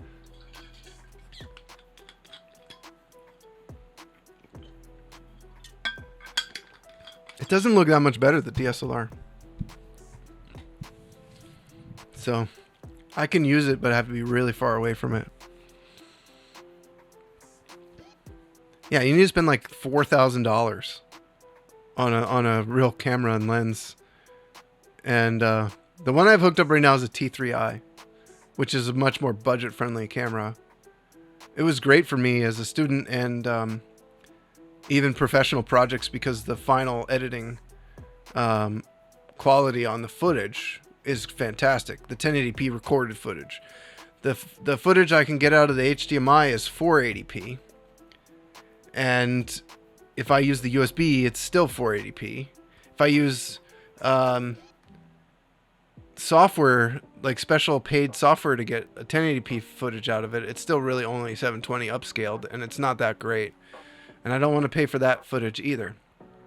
Right now I have the DSLR is hooked up over like one of those $20 USB capture cards, which is perfect.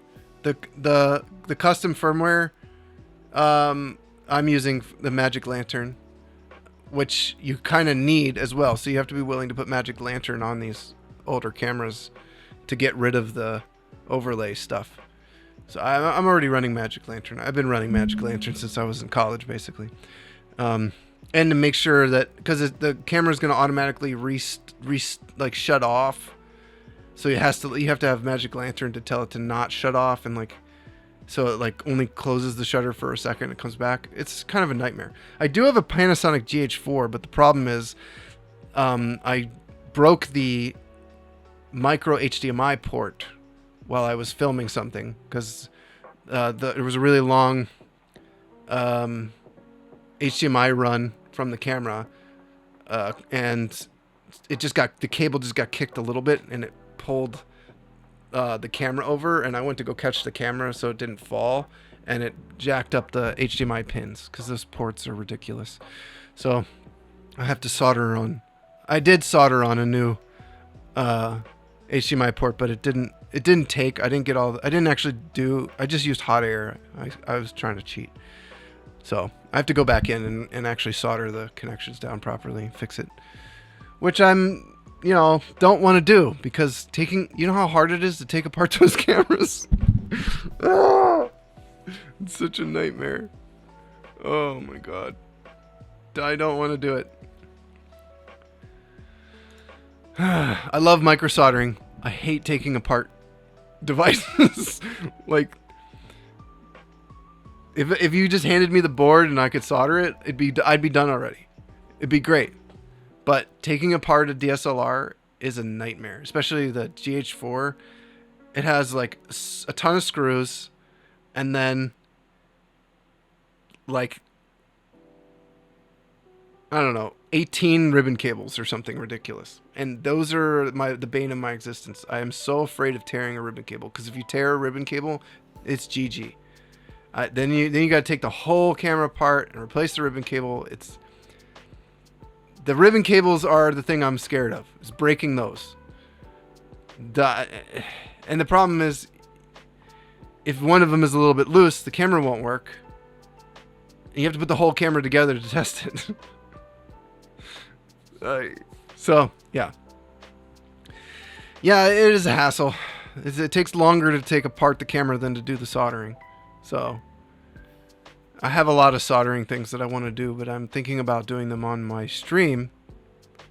I can't decide. I'm stuck personally with my own getting back to my own channel. I there's so much stuff I could stream. It's too much. I have too many options. Do you guys feel that way? Or you guys just play games mostly, so it's fine. See, you feel that way, OG. I have too much I want to do. I want to go produce music on my stream. But I really don't actually want to produce music on my stream. I just want to play. I just want to play live. I'm just going to go play live. My set. I'll play my acoustic set live. Like a show. And that'll be the music section. I've thought about producing music live on stream. I don't really want to do that. I feel like it gets in the way of my writing and my process and my recording. I was thinking about doing like the most of the post-production stuff for my album on my stream, but I also don't want to do that. It's too personal. The album is so personal. I don't want to get people involved. I don't want people's opinions. I don't need any poo-pooers or naysayers about anything that I'm deciding to do with my music. I want to finish the album and have my album. So I'm kind of trepidatious about bringing my music production to Twitch. I want to do the micro soldering thing a lot, but I don't think I should do that often. I think that should be like once a week max. I would like to do, because there's less people critical. There's less stuff to get in my head about. Music's different. My music, I can't let friends or people I know or anybody say something that's gonna make me make creatively bad decisions. Because I've done that in the past, where I share my music with people and they say something that makes me want to like not do it anymore or not go the direction I wanted to go. And 10 years later, I should have, because now that kind of shit's popular and it's normal.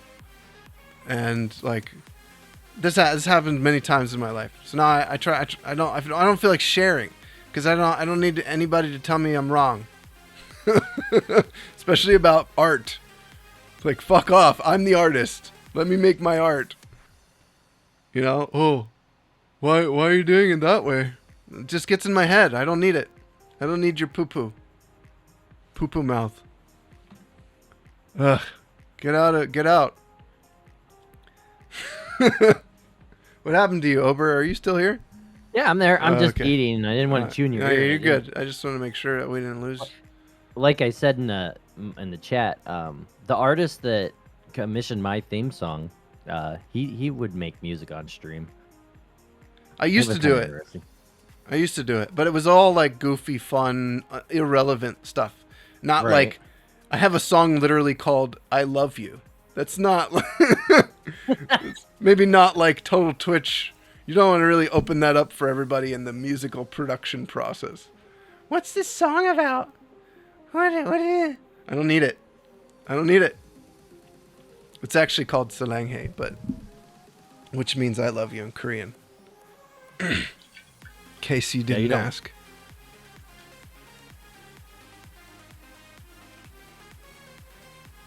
But yeah. Yeah, I used to do like sound effects and mini songs for my viewers and stuff like that. That kind of music production I'd be fine doing. That's not what I'm talking about. I'm talking about sitting down with my guitar and writing a song to the woman of my dreams.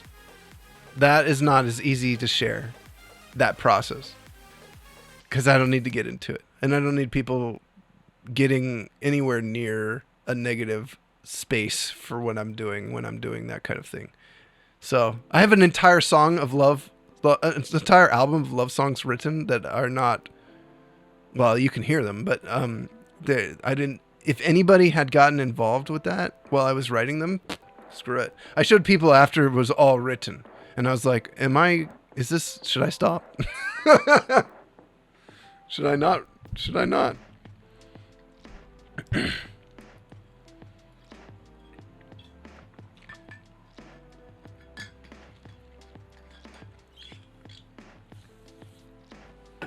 So I was gonna say it's insert name here because you hadn't figured out the name that you love in Korean yet. what? I haven't. No, I was just saying that's why you don't want to release it. Oh, I know name. I know name. Oh, okay. I know many name. I know name.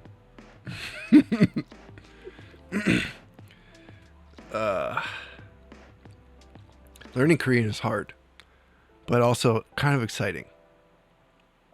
I like it. I know a guy that he was stationed in Korea, and he after the first year, he fully embraced the culture. He learned Korean, the full thing, man. Took him a couple years, but he knocked it out. That's cool. I'm yeah, really I got enjoying the You've been there process. for 3. I want to move to Korea, South Korea, obviously. Obviously. I want to go. Problem is, I got to get all of this IQ stuff situated and sorted out for probably a couple of years, and get people hand certain aspects of this off, because the time over there is, it's not, they're like tomorrow. Yeah, it's 12 hours. It's 12 to 14 hours. It's tomorrow there. Yeah, it's a beast, man. I remember calling my parents because it was like 3 in the afternoon for me and it was 3 in the morning for them. Your parents went to Korea? No, I went to Korea. Oh, you went to Korea. What was it like? It was fun. It was interesting. What part? Where'd you go? Seoul. I was stationed in Seoul. So I went to see the DMZ a couple of times. Did you go anywhere else? I went south Where? for some training. It was, oh, God. I can't even remember the name. Hang on. I'll Google the name of it real quick. 'Cause it was Camp Casey, I believe. So, see where that's at. How long were you there? I was there for a year. Oh, did you learn any Korean? No. No? None? I was You didn't even figure out how to say your name? Nope. The only thing I know how to say is "안녕하세요," which I do believe is hello. That's close. Close. That's close. 안녕하세요. 안녕하세요. 안녕하세요. You would say 안녕하세요. Oberlinksmida. Or 제 이름은 Oberlinksmida if you want to be like English about it. But they wouldn't say it that way. No. I went there for the army, Doc. But it's amazing in Seoul, like especially around where I was, because the military base, everybody in that space spoke English, but because the culture's afraid of saying something wrong, they say no, don't speak English.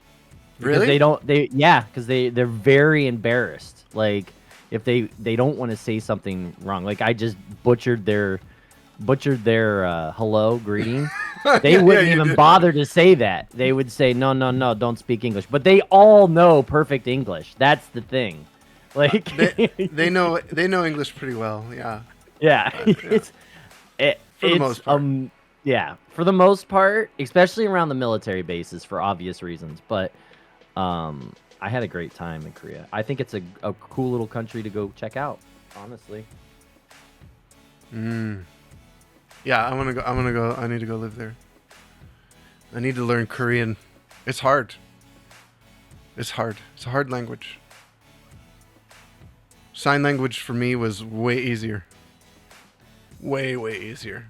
My vocabulary is not as good as it used to be. Come join us, OG. That's what this meant. Come join us. Come here. I need you guys to take over voice so I can go get more water.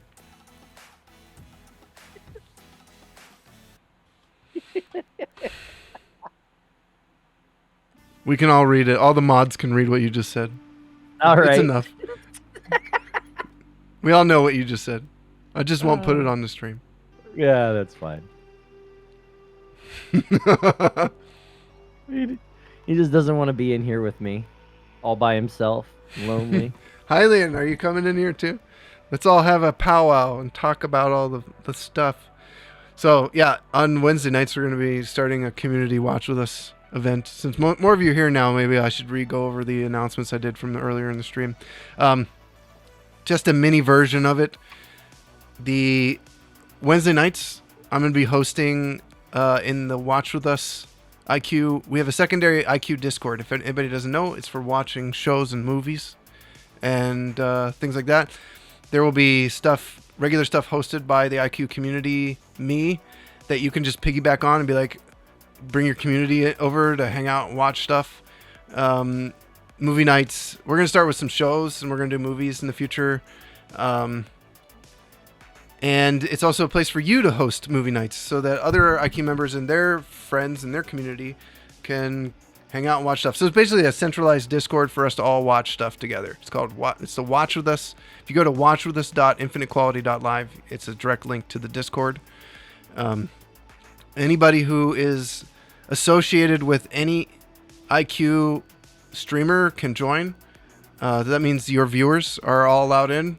The idea would be to gather your community. If you're gonna you and a friend or a couple people are gonna watch a movie in your Discord, just bring them over to our Discord and watch the movie in there. And you can just tell people, hey, we're watching Iron Man or whatever it is, Spider-Man or Star Wars. I don't care. Just and then over time, more streamers and more of their community, people will get kind of used to this as a place to hang out and watch stuff.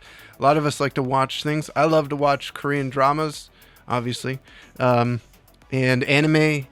I love to watch movies, lots of series. So I'm going to be hosting that kind of stuff for all of us to do kind of together.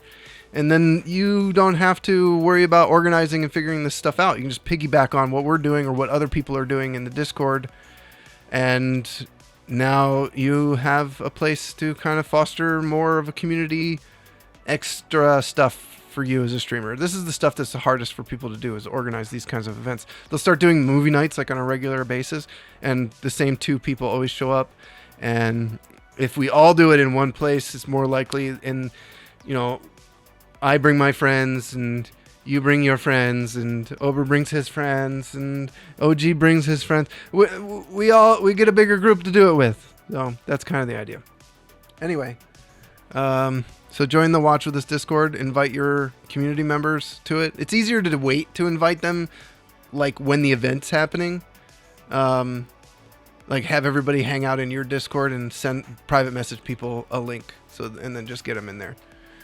So, yeah. Welcome, OG. I'm glad to be here. Hello. Hi. I have to use the bathroom, and I have to get some water, and you guys need to take over. Are you streamers? We are streamers. I think we can do this. Can you? Here, I'll make my stream more interesting while I'm gone. Conquer this stream. That's right. Now you guys can all watch Donkey Kong. It's Donkey Kong and not Donkey Konga. I have Donkey Konga. I never played it. I've played it like once. I have the bongos and everything. Yeah. Okay, I will be right back. You guys hold down the fort. Make Doc Mountain feel very comfortable. Invite Hiley and Pickles if you see him. We can gladly do that. And then we'll talk about we'll probably talk about Streamlabs when we get back. Okay, I'll be right back. All right. Is he gone yet? I think he's gone. Well, hello, folks. This is now the OG and Ober show. Apparently, it's just the OG show. What? No, yeah, I'm here. What's going on? We now have a new podcast. Oh, what is it? We're trying not to get Sunny banned. Trying not to or trying to? Because I can help to try to. The try to. We don't need to get Sunny banned. We don't need to get Sunny banned.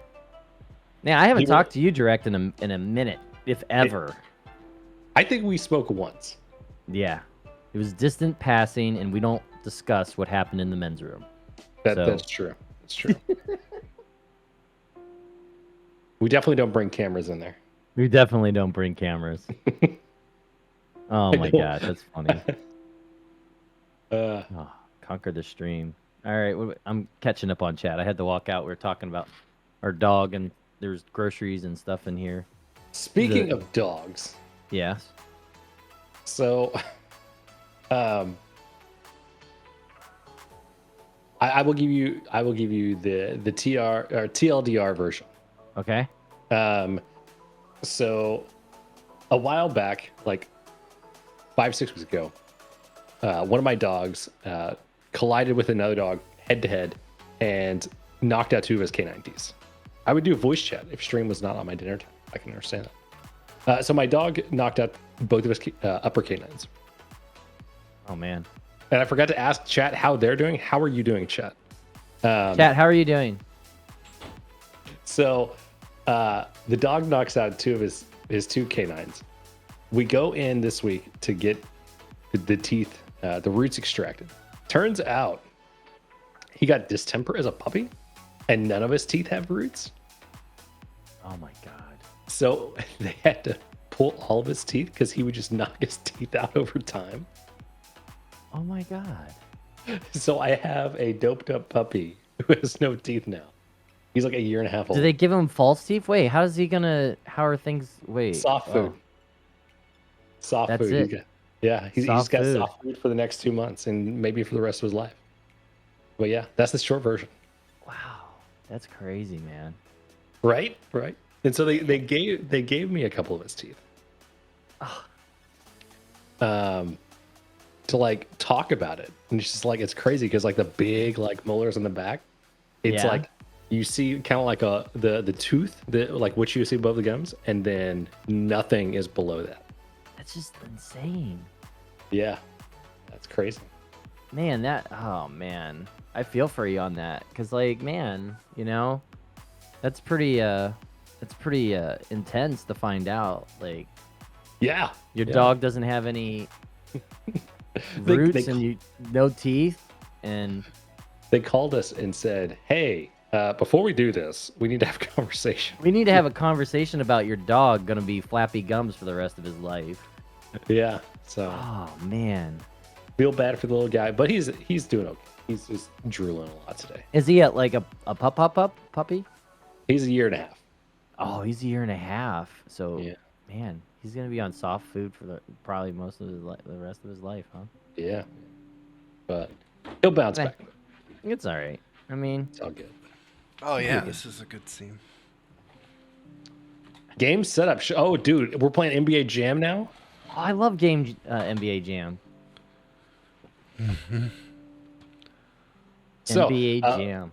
back to what we were talking about. Streaming is very competitive these days, and dude, just playing a game doesn't quite hold the same weight it used to.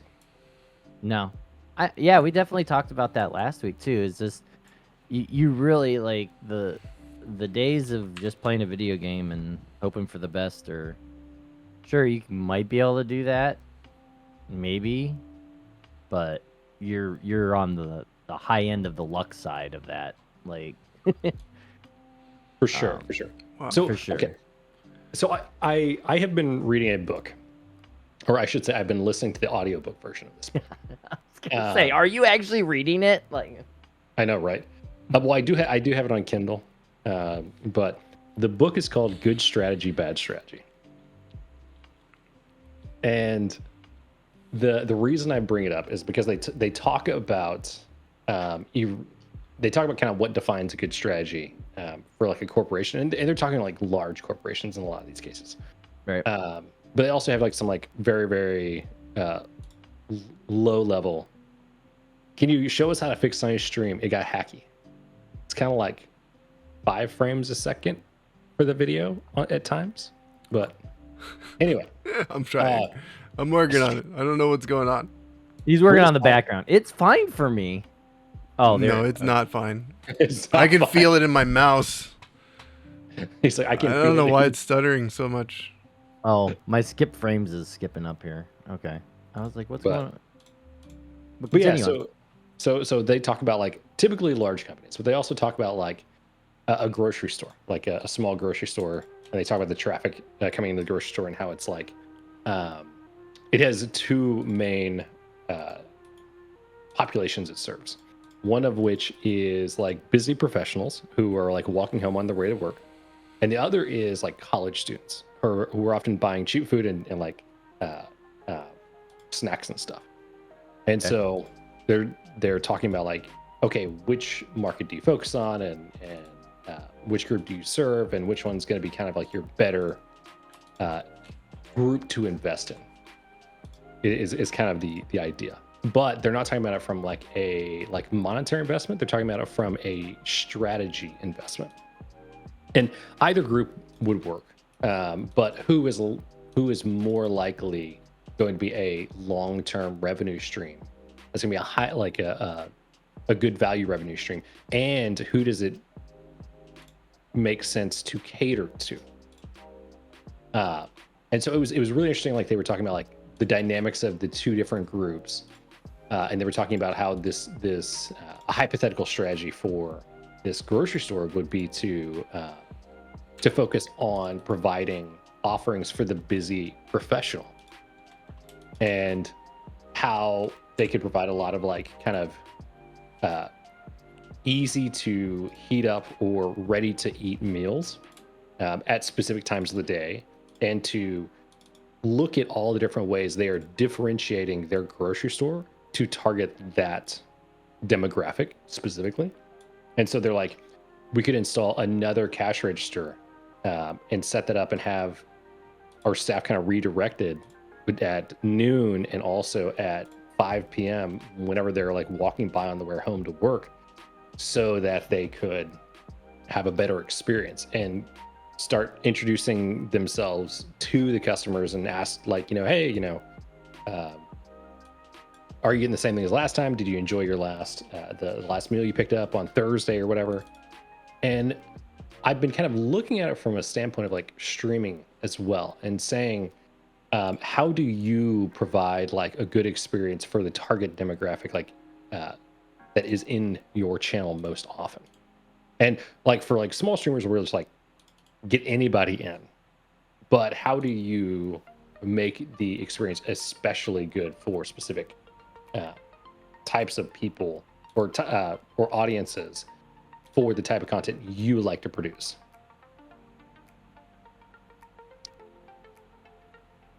That makes sense. I think inherently it's hard to figure out the type of people that are your audience, though, like demographics. Sure. That's the thing that always like bothered me, was like I still don't really understand who my audience is. Who do you want your audience? Well, you don't have an audience. Oh my god, I knew he was gonna say that shit. I know who my audience is. And who is your audience, Sonny? Tell us. You guys. That's cop out. That's cop out. That's my cop audience. out. My audience is streamers who actually care about making their stream better. Okay. And people who care about becoming good content creators. That's who my audience is. Okay, so from a like you're streaming as Infinite Quality live perspective on Twitch. Yeah, if you want to know who my audience is as a streamer, like Sunny Machine or in IQ, because obviously they're not the same. Right, yeah. So we could actually like take them separately, right? But like for the first part of it, because we've already said like people who care about their streams, and from a like you are live or right now on Twitch, what? Yeah, but this isn't a stream. This isn't a stream. What is this? What is this? I mean, it's not a stream in the sense that it's supposed to be a stream. This is a community discussion, and it's a place to create content. It's less about the stream and it's more about the content. If you were to go live on your own channel, your stream is the content, right? Right, and you are live right now with this channel. Right, but I'm also recording this to put on YouTube, which is really more of the point. Okay. The point is to have a place for streamers to figure out stuff and discuss stuff. The Casual Friday stream is supposed to be doing one of two things. One, help people figure out how to improve. Two, figure out what we do need to improve. And because I don't feel like we have all the answers or all the questions. Okay. So it's like an open discussion about things. It's also a place for us to connect and kind of catch up throughout over the weeks. Indeed. It's not So- a stream in the sense that I'm trying to get followers and new viewers and subs, bits. Like, it's not a stream in that way at all. Okay. It's live because it gives us all a chance to kind of be out there and do stuff and practice content creation, which is all good. Hey, again. And part of the reason I'm asking these questions is, why is this the appropriate type of content? It's not necessarily. This could be done in a lot of other ways too. I just figured we're all Twitch streamers. Twitch is the platform we're using. Twitch is the place we're trying to, practice our craft and get our situation worked out. And so why not do it on Twitch? It doesn't have to be. This could be a YouTube live stream. It doesn't even have to be a live stream. This could just be like us hanging out in Discord doing this exact thing. True. It's live. There's an accountability that comes with being live, which I think is healthy and helpful. It allows people to hang out in the chat and talk to us through chat that can't be in voice. It opens up the opportunities for communication around these topics. Hey, DJ, oh my God. Well, it's also a place where I don't have to worry about it's not a place where I have to worry about small talk or becoming friends with everybody. It's more of a business approach to the whole thing. So it removes any of the pressures of streaming that usually are associated with like, hey, I'm on stream, I'm hanging out. Let's all have a good time. Let's all be friends and friendly. It's actually, I'm more here to be like a critical voice to tell you, help you figure out what you could be doing better. And so, and there's no alerts. So like, does that make sense? It's not a stream. Yeah. It's not about the follower count. It's not about the amount of viewers that we have. It's not about any of that. It's about, I feel like it's healthy for us all to be live together, and this is a good place. It's also a nice way for people who don't know about our community to join it, because we get to present who and what we are in the way we think in a public way. Makes sense. Did I talk too much? No, you're totally fine. You're totally fine. Okay, so let's talk about we talked about this not stream, and let's talk about like your Sunny Machine stream and how that differs. Well, it doesn't exist, so Okay. it's not a stream, not yet. I'm hoping it will be, but IQ is my priority because I think IQ is more important than me having a stream. Does that make sense? Yeah, totally. My skill set and the way that I can help people, it's kind of wasted if I'm just focusing on myself and being live on my own channel. You guys need an advocate, and you need help. You need feedback, and I feel like my time is better served in this capacity right now. I do want to get back to my stream, but I have like very little desire to like sit down and play video games. So it kind of makes it hard to be a streamer on Twitch. That's right here. That's right. You heard it here, folks. He's streaming on YouTube now. But no, like kind of going back to the book thing. The reason why I ask all these questions is to think about it from like, what is the overall kind of 1-2 punch, if you will, of the content you are putting out. And I think one of the things that is kind of sitting in the back of my brain that I've not fully laid it out on paper is, we've talked at lengths like discovery on other platforms is better, but how, like, do you have a type of content you are producing, and then if Twitch is your main jam and you're trying to get discovered on other platforms, what is your strategy to populate those other platforms with content that would bring people to your stream? You know what I mean? Is streaming even viable anymore? I mean, that is a fair question as well.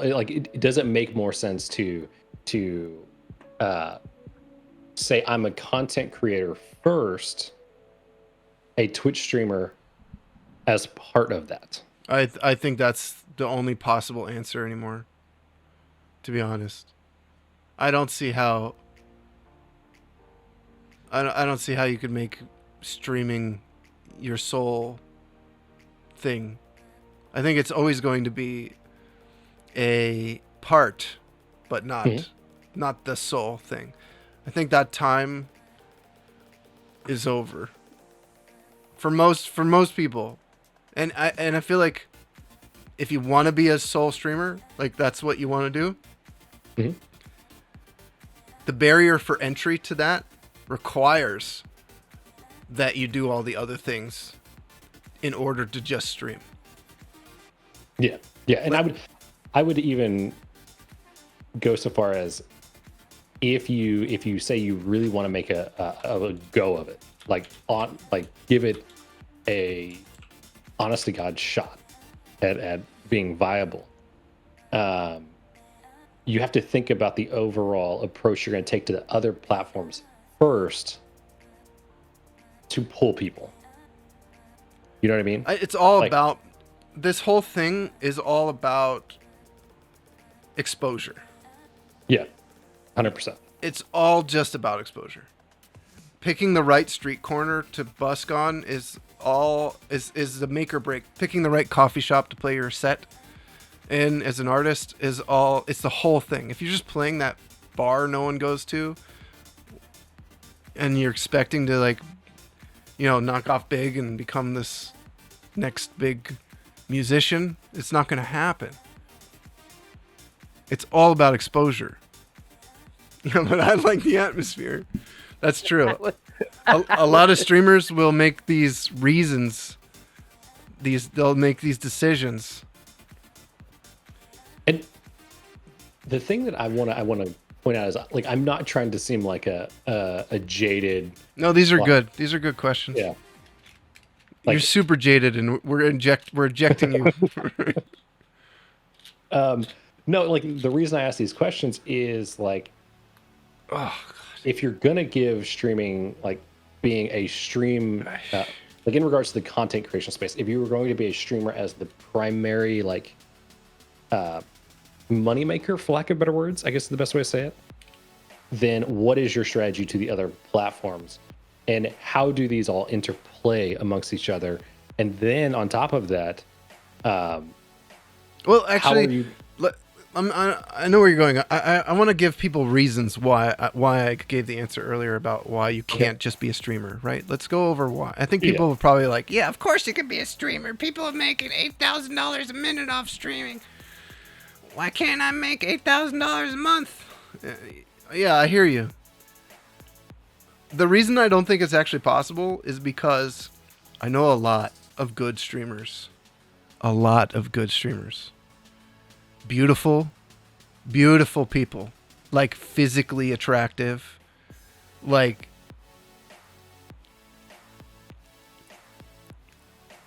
everything is right. They're doing everything right. 10 viewers. Why? 30 viewers. Why? Do you see what I'm saying here? Is this? Yeah.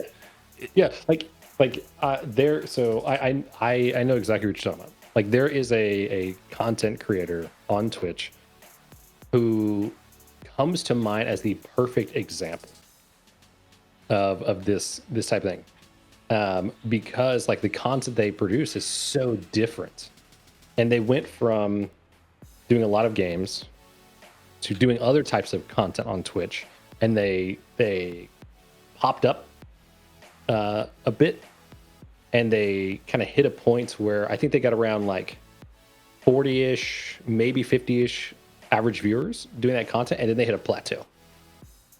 And then they've kind of burned out a little bit, and then they've since fallen back into the games, and they're like leveled off around like 30, 35. Mm-hmm. And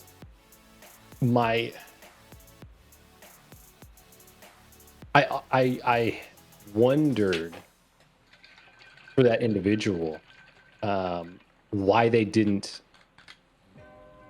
What about the way they were, for lack of better terms, running their business, that they didn't get to 100, 200, 500 concurrent viewers or more.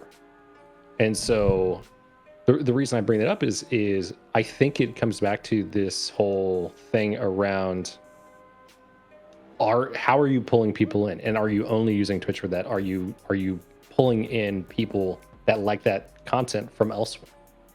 So there's two parts to this, right? One thing we're talking about, which is easily confused here, pretend object. I want to kind of hit what he said in the chat because I see how you could see that's related. Mm-hmm. So the one concept we're trying to like really dig into right now is exposure. Right. And how much exposure do you actually need to make a living off of Twitch? Now, it can seem like you need to be in the top 1,000, but that's actually not true at all. You could actually be a bottom tier streamer and make a living. You can. Making a living off of Twitch is actually different from being successful with viewership and exposure. Yes. They're actually 100%. not the same thing. You can make a living, I think, with 50 viewers. It is possible. Because how you make your money doesn't have to be just your viewership. In fact, there are a lot, if you're business savvy or entrepreneurial at all, there are a lot of opportunities to make money with 30 to 50, even 75, 100 viewers. You can make six figures with 100 viewers. You could. I'm not saying you will. It's not going to be easy. But there's two sides to this situation. One situation, I think most people think you need 1,000 viewers.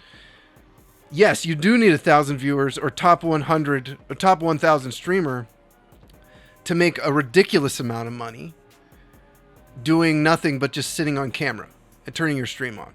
Yes. Yeah. If you want to just turn your stream on, and that's it, and you're just rolling into money at that point.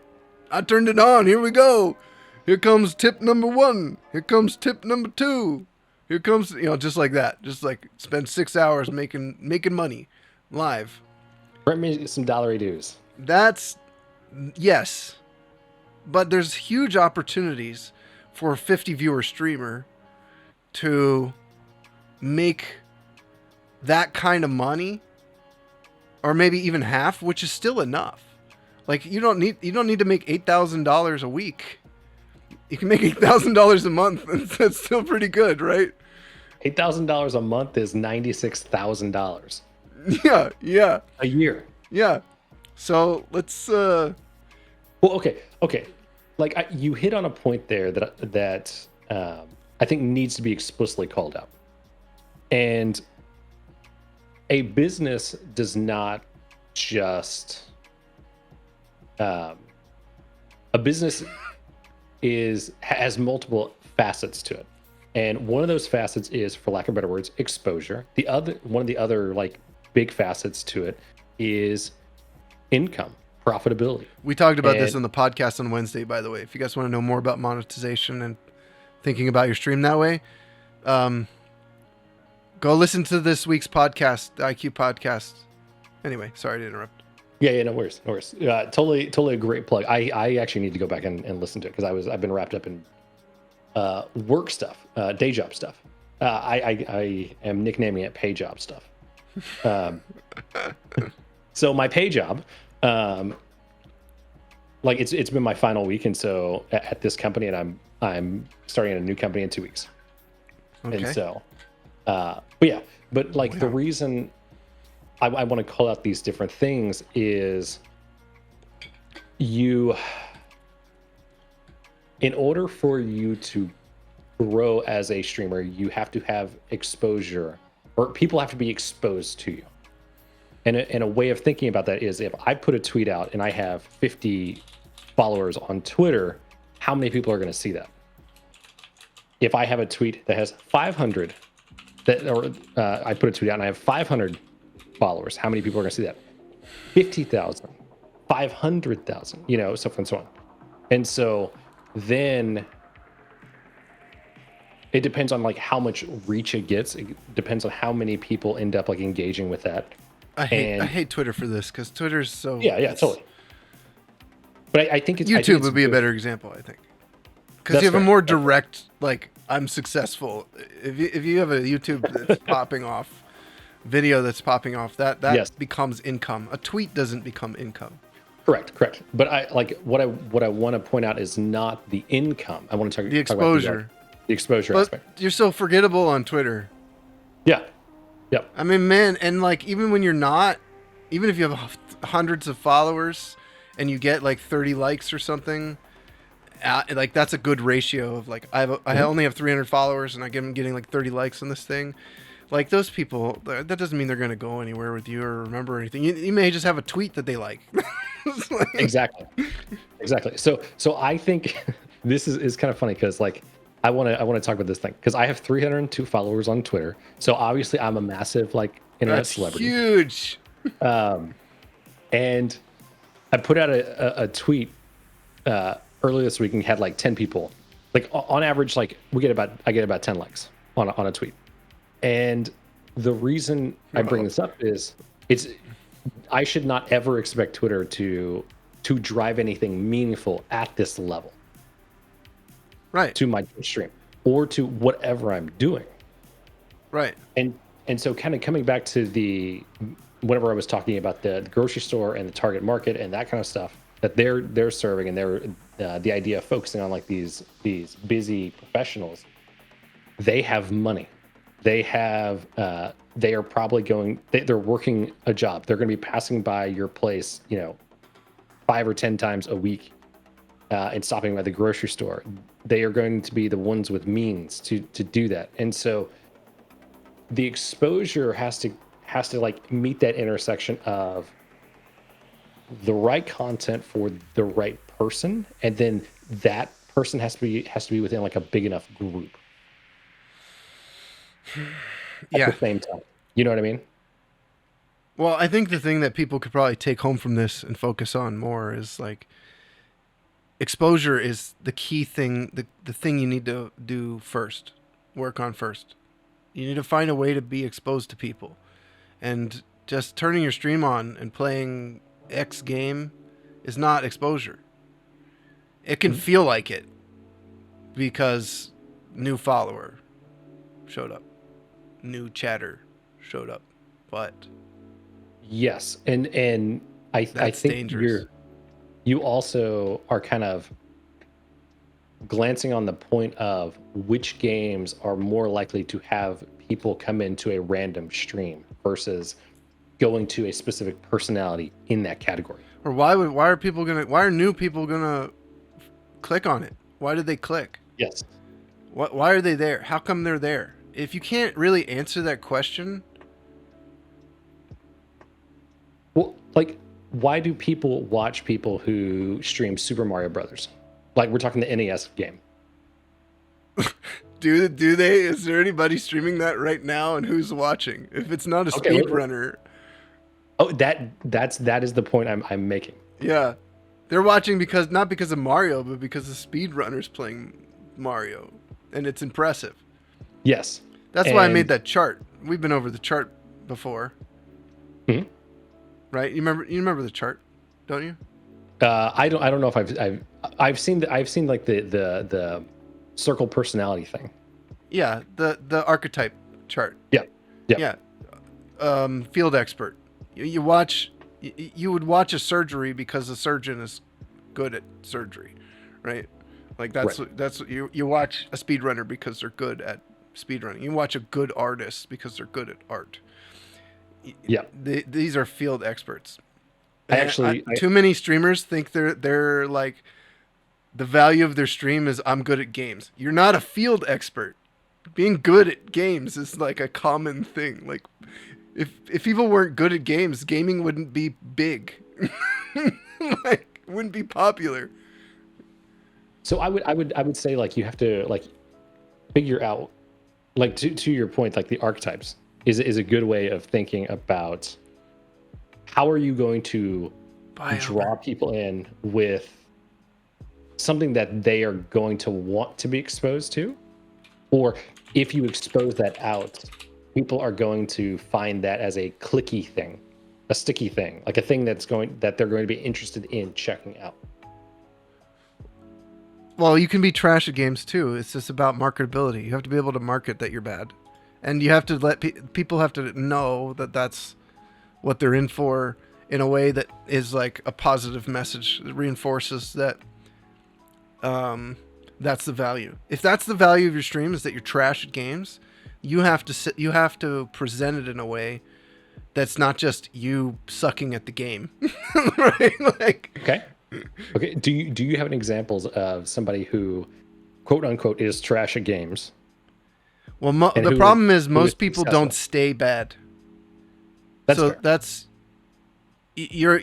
most humans like learn. They get better, right? Like it's a learning process, and if you play enough games long enough, if you stream games long enough, you'll kind of get better at games. So being trash at something is usually a marketable thing in concept more than reality. Like long term, you don't really stay sucking. Like okay, if being bad at games was on its own something people would actually watch, then being bad at streaming would be something people would watch. But it's not. People don't watch bad streams. It's not it has to be so bad that it's like a train wreck. Not like just like bad. I'm bad at streaming. It's like, wow, how can your stream be this bad? And you can really only stomach that for so long. And I the other aspect of this that's kind of like sticking in my brain is I think like the personality plus being bad at something has to complement each other. Yeah, that's true. It's a holistic approach. It's not just being bad at games. You have to be like, there has to be an energy there that's like you enjoy them being bad at the game. Yeah, but you want to see them improve. Or you want to see them like have their badness play out in a way that's enjoyable to consume. Yeah. Yes. Yeah. So kind of coming back to the exposure thing. If you can tell that story over time, and people can follow you on that journey, that is a way to I'm going to say grow, because I don't have a better way of doing that, but you were taking people on a journey.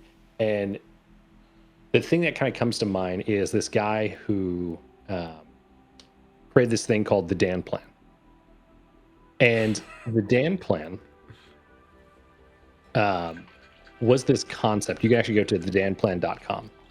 And it was to test this idea of somebody who spends 10,000 hours of deliberate practice at something. How good can they get? And this guy was testing out the idea of, if I spent 10,000 hours deliberately practicing golf, could I become a professional? And so he starts off, with like 100 plus, handicap or whatever. And he's working with coaches and he's putting in all this deliberate practice. And the trials and tribulations, and he's telling the story of slowly getting better and slowly getting better and slowly improving. And he has like this website around it, and he gets down to like a 2.5 handicap.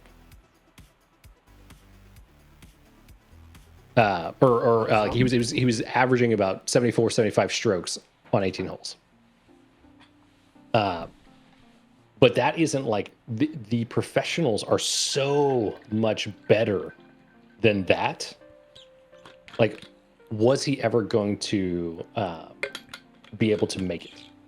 And so he ended up having like health issues, which ended up preventing him from being able to continue. I think he ended up like logging about 6,000 hours of like deliberate practice before he called it. It was either 4,000 or 6,000, one of the two.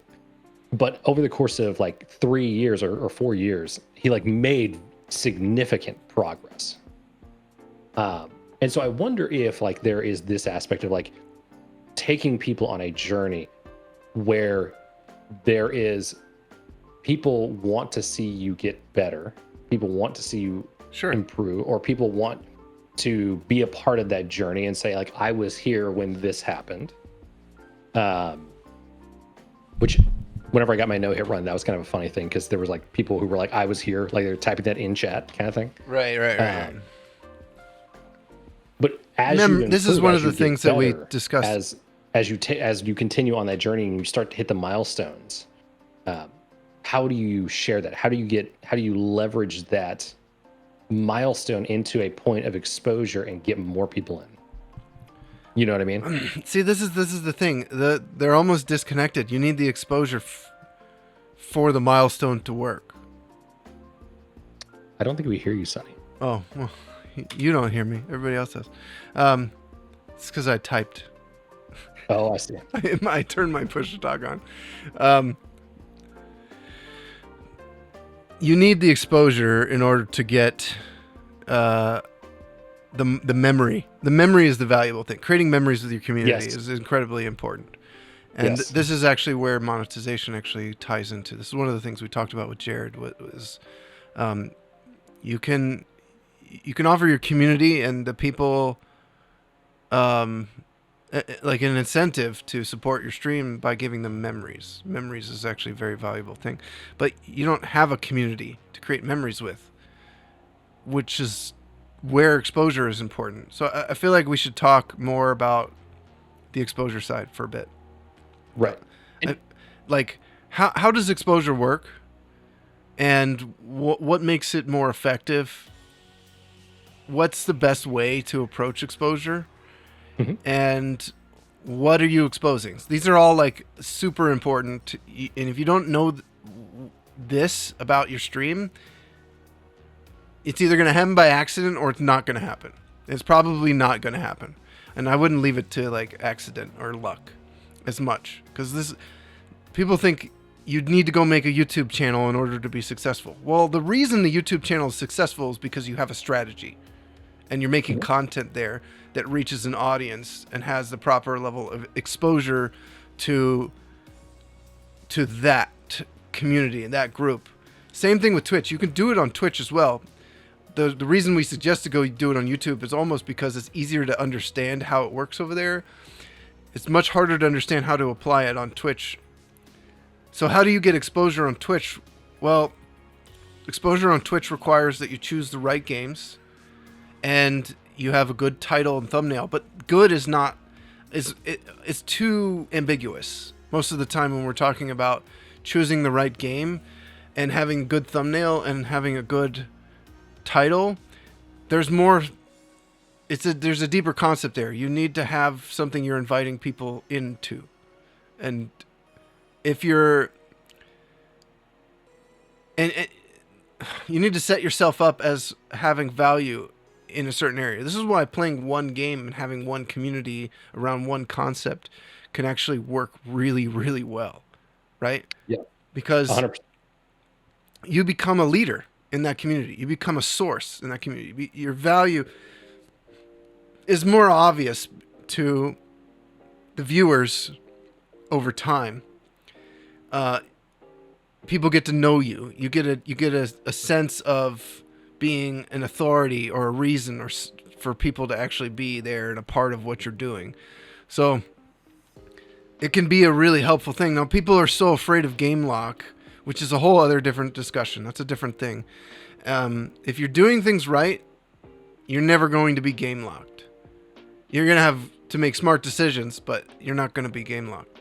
So exposure is about making good decisions and figuring out what your value is. So if you're going to go stream in Dark Souls, if you're just going to stream Dark Souls, that's not a long-term value. It's not an invitation for exposure at all. You're just hoping that the people who want to watch a blind playthrough or first playthrough of Dark Souls will get you exposure. But you could easily just go do a blind playthrough of Dark Souls and have 3 people watch. That's super easy to have happen. With a good thumbnail, maybe 4 or 5 people might watch. With a good title, maybe 6 or 7 people might watch. But how do you get it to that next level? How do you expose yourself to that community? You have to have a value offer in a lot of cases. Like, blind playthrough is not much of a value offer, right? And nobody's going to know your personality is awesome and, like, they should totally watch your stream because you're funny by scrolling through the game category. How do I know that? It's not obvious. So how do you expose yourself in that way properly? You can either invest a ton of time trying to get seated in the community that you're streaming in and hang out in other people's chats and try to just kind of be networky and show that you exist and hope that more people show up. Or you can try to do something that is different, or try to offer something that is something new. And that's where you really want to try to think about your stream. How do you, like you were doing it with Dark Souls, so what were you doing? So there was kind of how do I say this? I was doing a few different things. One is, the first aspect of it was I was playing all the Dark Souls games as a first playthrough back to back. Sure, that's one level of value. That's one level of value. Like I had not played through them, and so people like to see people struggle with Dark Souls. Mm-hmm. The second level was I started doing challenge runs, and then that provides like another type of entertainment. And so like a deathless run or a no-hit run, that kind of thing. And then the third thing was I layered no-hit tournaments on top of that, and that provided a different level of value. And what was interesting was how do I say this? The different types of things hit different groups. So like the first playthroughs, you might have a handful of people who end up being regulars while you're playing that game for the first time. Mm-hmm. And if it's something like Dark Souls or Skyrim or Cyberpunk 2077 or whatever it is, games that have like a cult following of sorts, but take a long time to get through for a first playthrough, like we're talking 40 plus hours, you are more likely to have people who want to watch that. You know what I mean? Mm-hmm. So then but that group of people is probably different from somebody who wants to watch challenge runs or speed runs. Mm-hmm. It is. And then that group is different from the people who want to watch tournaments around this stuff. Mm-hmm. Now, what I would say is like the challenge runs or no-hit runs and the tournament group has more overlap compared to somebody who is doing, compared to the group that likes to watch challenge runs or speed runs and the first playthrough audience. Mm-hmm. So these are not, one does not necessarily lead to the other from a audience perspective. And so whenever I have been thinking about, if I wanted to grow my stream with doing challenge runs for like the Soulsborne games, like Dark Souls and stuff like that, I would actually look at how could I provide content off platform first and then gear the streams towards generating that content. Okay. Does that make sense? Yeah. I think ultimately, though, the thing that all of this stuff needs to funnel to is you, the person. Yes. And you could do all the tournaments in the world, and you can do all the blind runs and all that stuff, and you could try to collect viewers and stuff. But people, the value of a stream is that they get to know you, and they get connected to you, the person. Yes. So a lot of streamers, I think, fail at this. They can do all that other stuff right, but people go type in the chat and they say, hey, what's up? And then there's this disconnect between who the streamer is and the viewer. There's no friendship. There's no connection. Mm-hmm. There's the person doesn't feel like they're getting to know you, and that you're and that you're getting to know them. It's a weird thing because you don't want to. It needs to have a healthy balance between like interpersonal relationships with your viewers, while also not trying to get too into like, you know, the horrible side of existence. Like in a smaller community, it could quickly become about so and so's dog died and cancer or whatever it is, whatever horrible part of life that exists that's inevitably going to come up. And that stuff, I think a lot of streamers just don't even want to get near it, so they just kind of put walls up and they just like make their stream like this entertainment thing only. And you're doing yourself kind of a huge disservice by not trying to connect to your viewers. You want to have some sort of connection with them. You want to get to know them, and you want to let them get to know you. You have to be kind of vulnerable enough for that, right? Yeah, I completely agree. And like I want to talk about. I want to give an example of this. And I think that there is the right time and right place to talk about like the harder stuff. And I don't necessarily think that on stream is one of those, both from a viewer perspective, but also as a streamer. And the reason why I think this, I'm not saying like somebody can't come in and say like, hey, my dog died, right? I'm not saying that at all. Well, it's going to happen. It's going to happen. Yeah, for sure. Or people have rough days, or people get fired from work, or, you know, somebody has like a suicidal moment. That has happened in my stream, actually.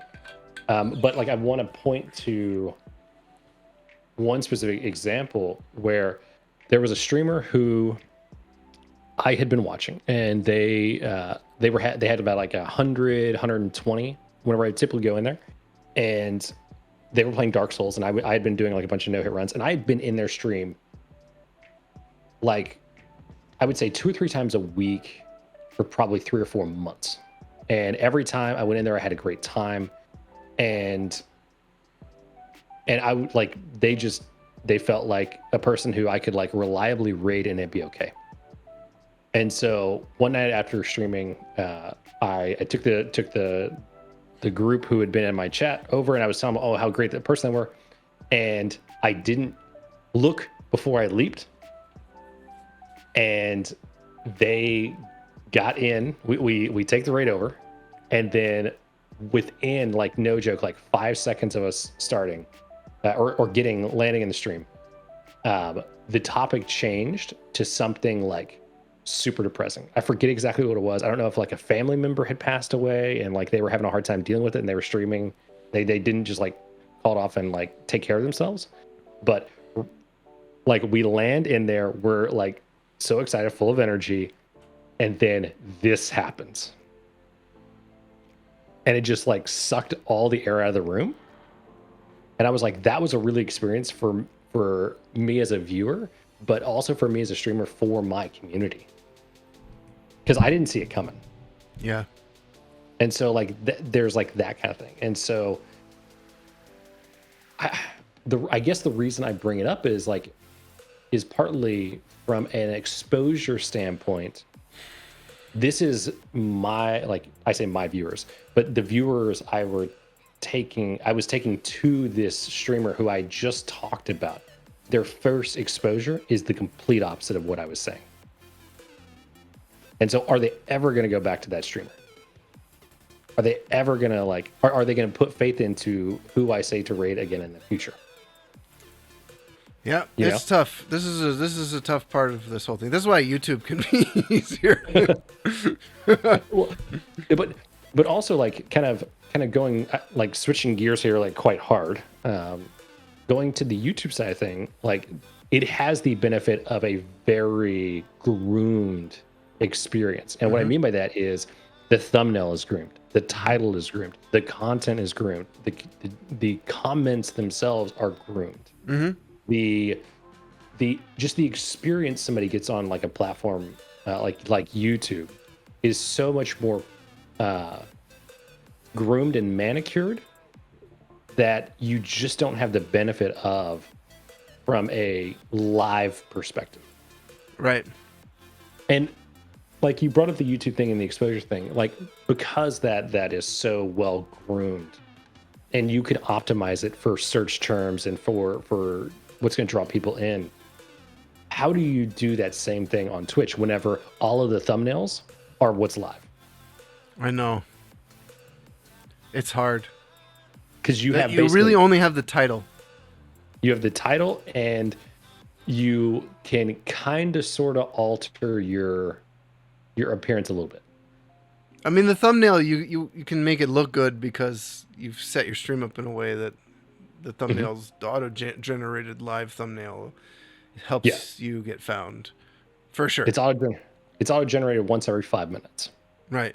You can, I mean, if you're really savvy, you could have like every 5 minutes, like a scene that like generates your thumbnail for you. Yep.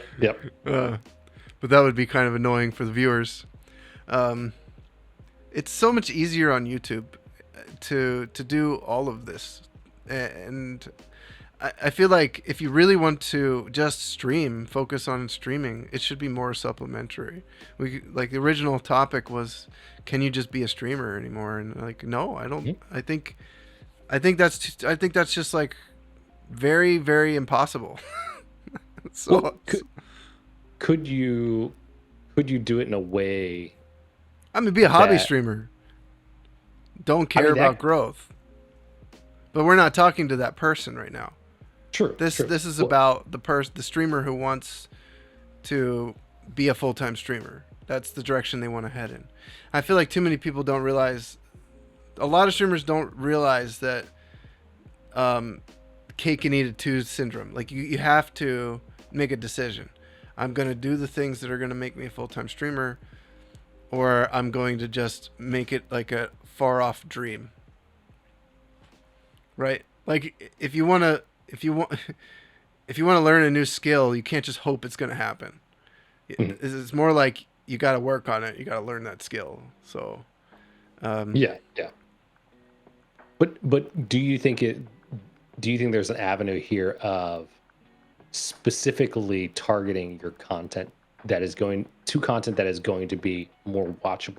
I think that there's small niche sections of Twitch that will allow for this still, but I'm not talking to those people that are going to go do those streams. I'm talking to people that are going to just turn on Dark Souls and Bloodborne and Cuphead, whatever. They're just playing games. The game streamer. Okay. That day, your day, you needed to do this 10 years ago, and even then it was still not going to be that easy. You know, if you want to do that on Twitch and make a living, you're better off doing that, but having YouTube be the reason your audience grows. Yes. Yeah, I would agree. I think YouTube's the place to grow, to get exposure. 100%. To grow a Twitch stream? Yes, if you want to just play games on Twitch. Yeah. Okay. If you want to grow a Twitch stream, you're going to have to go into a really niche type of thing. And I'm not talking like VTubing. That's not enough.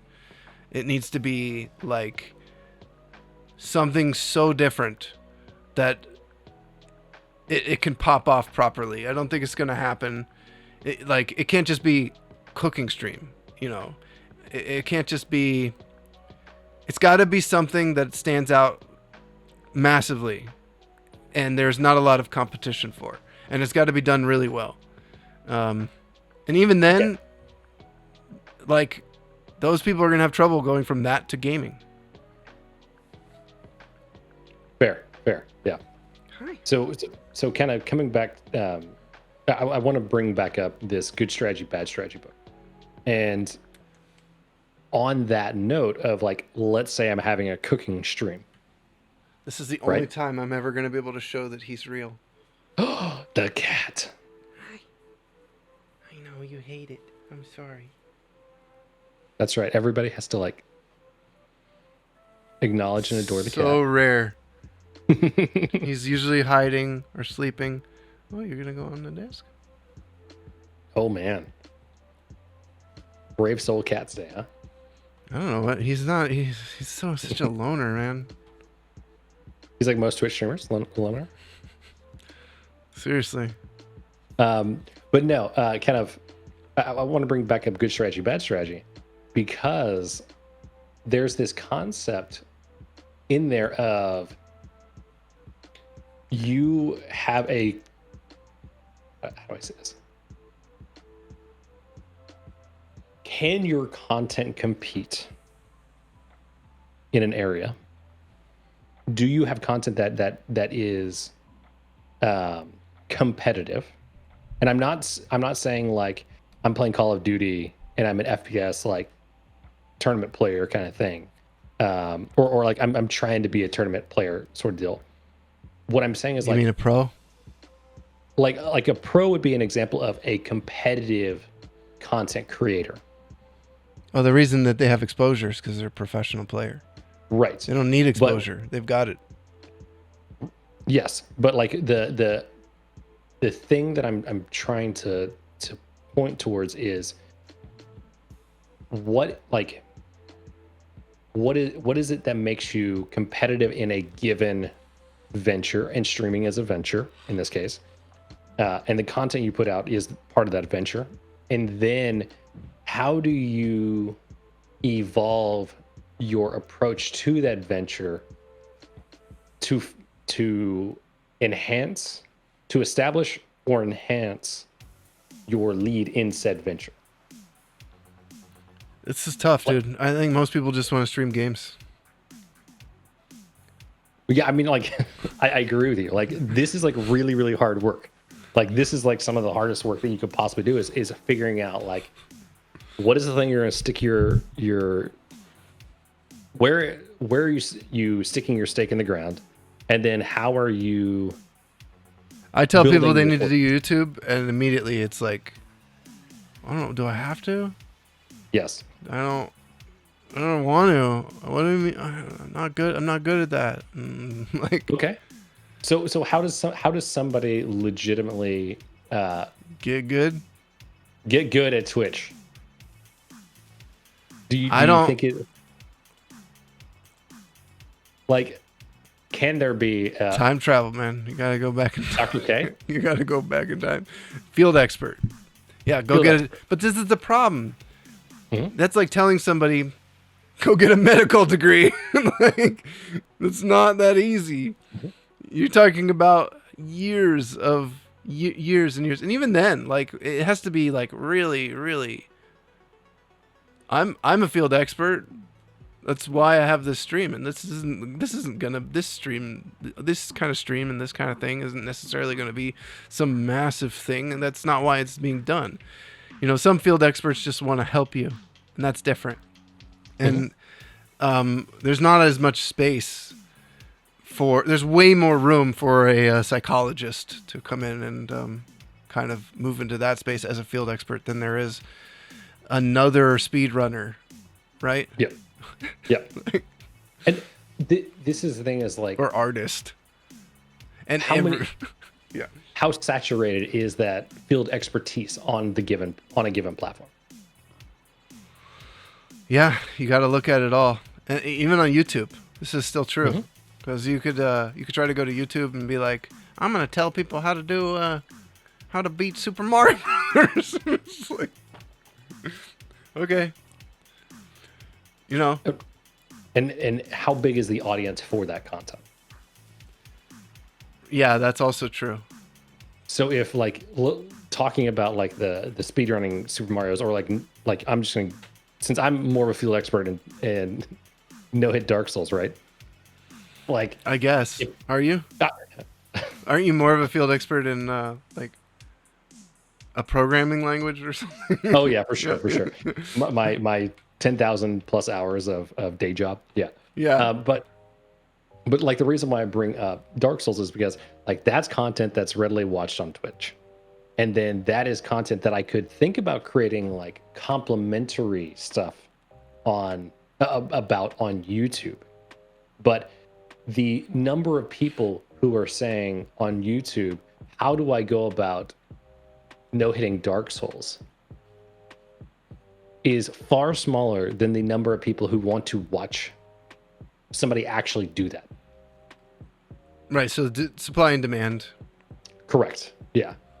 And so it's actually more important than you think, and I think there's more avenues than people realize, because I think people think, oh well, there's already enough playthroughs or walkthroughs of game here, and then you go look, and it's like the most recent one is like 8 years old, and it's got like 3 million views, and it's not good.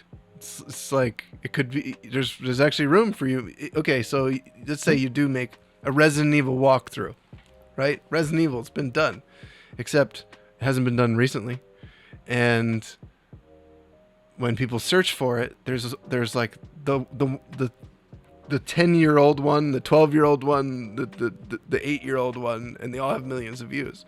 So now yours is mixed in with those, and you get thousands of views. Well, that's pretty good for a brand new video. Like, it's, you have to be kind of smart. This is why I think it's easier on YouTube, because you can apply these same tactics on Twitch, but it's easier to like fish it out and figure out what's going to work. Like for me, I do retro content on YouTube. I just started, at least. And I know that stuff is being searched. I'm 100% sure someone's going to search for the video I'm making when I make it. Right? Do you think Twitch would be easier to figure out if you knew how much people were searching for a given topic? No, if Twitch's search worked the way it used to with tags. Okay.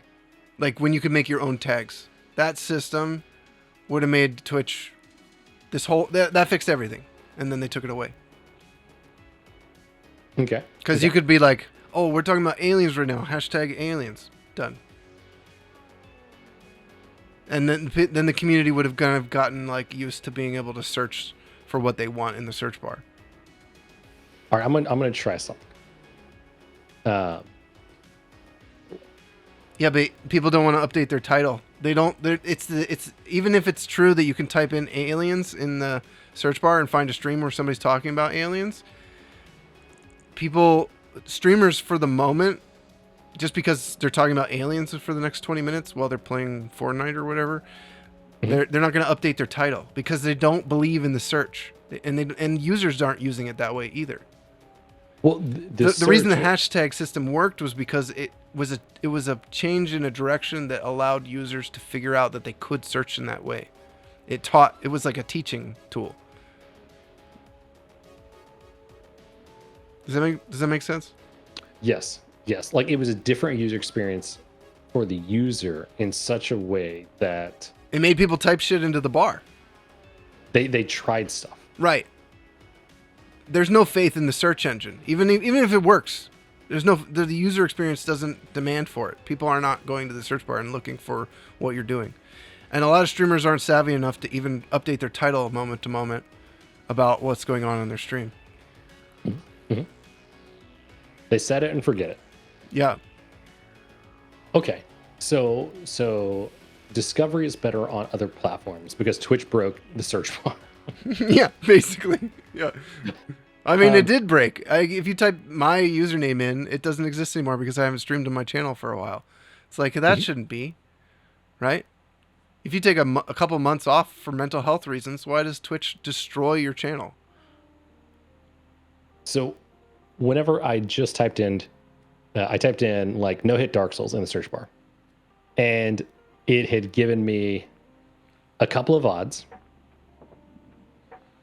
You know, it gives me channels that are live now, which I feel like none of these match the search term, other than they're all Dark Souls. Right. But not no hit Dark Souls. You know what I mean? And then I go past all of the channels, the 5 channels or whatever, and I see no hit Dark Souls. The screenshot of the first video is not Dark Souls at all. The next 2 are one of like the bigger Dark Souls challenge runners, Dennis and Gao, is the next one. That the person who is the most relevant for all of this content is the last thing on this page. Good. They need to invert their algorithm. Literally, like, and these are VODs. The most relevant content in this case is VODs. It's so sad, dude. Like, this is why nobody wants to use the Twitch, the search bar for Twitch. And I'm trying to They play should just get rid of it.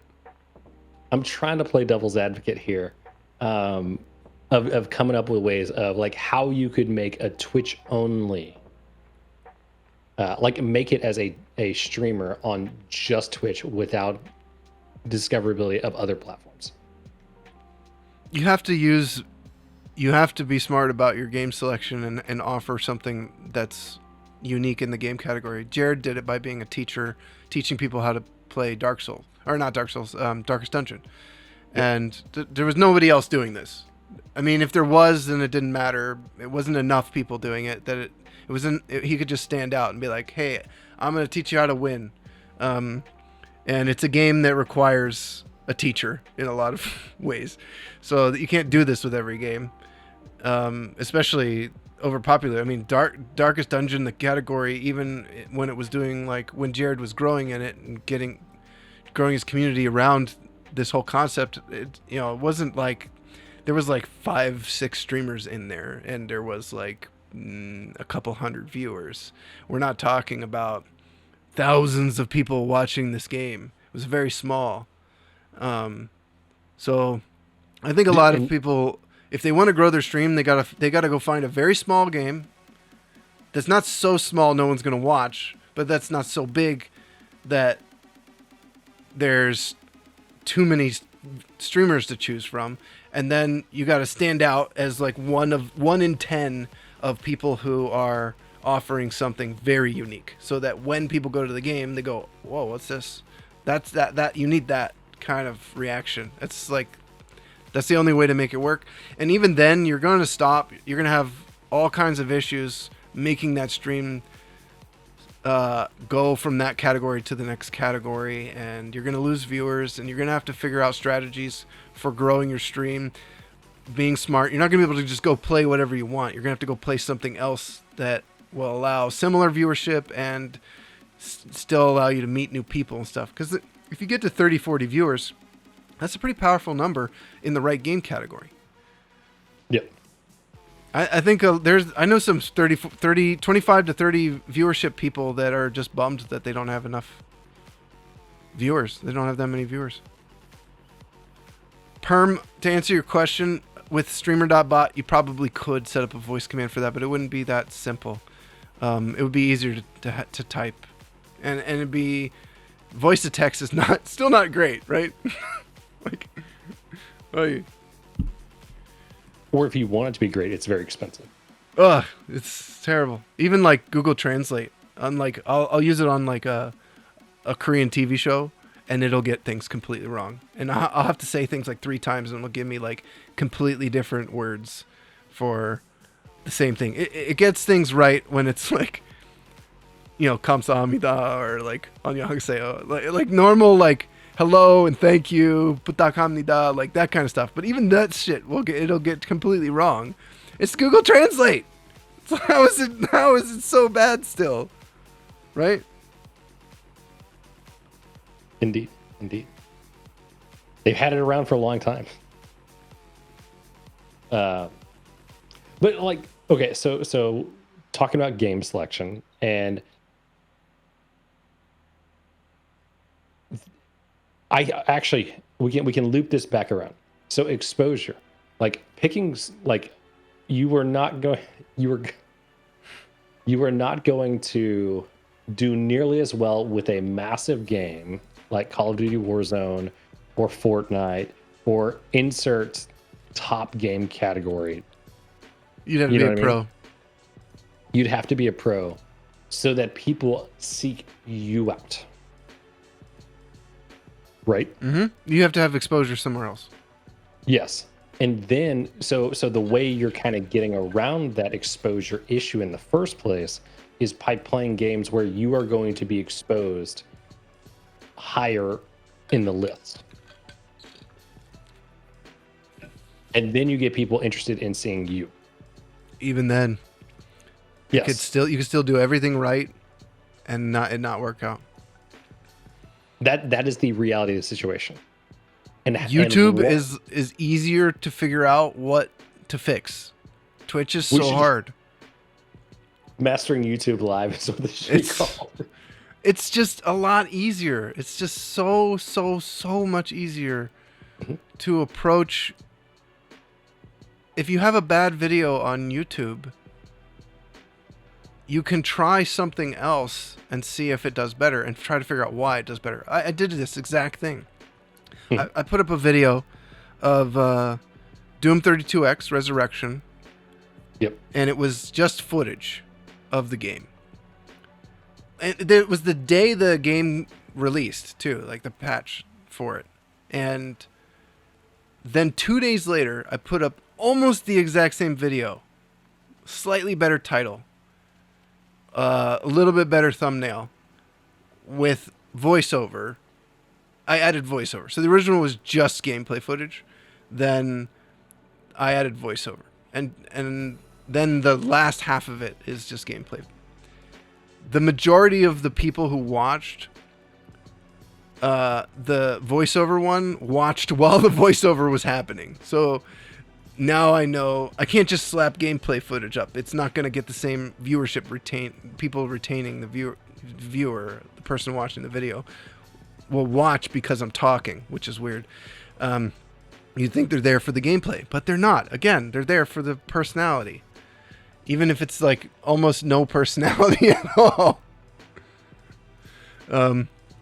Then the first video I put up, they should have the same SEO, by the way, right? Because it's the same concept, basically.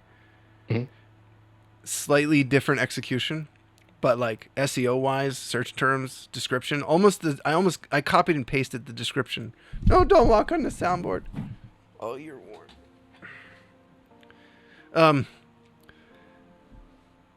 The video, I should get like the exact numbers here because we might as well, right? YouTube Studio. Like, you can't do this on Twitch. You can't figure out why your stream, like one day you'll play the game, right? And you'll have 3 viewers, and you'll do the exact same thing the next day, and you'll have 20 viewers. How do you make a decision based off of that?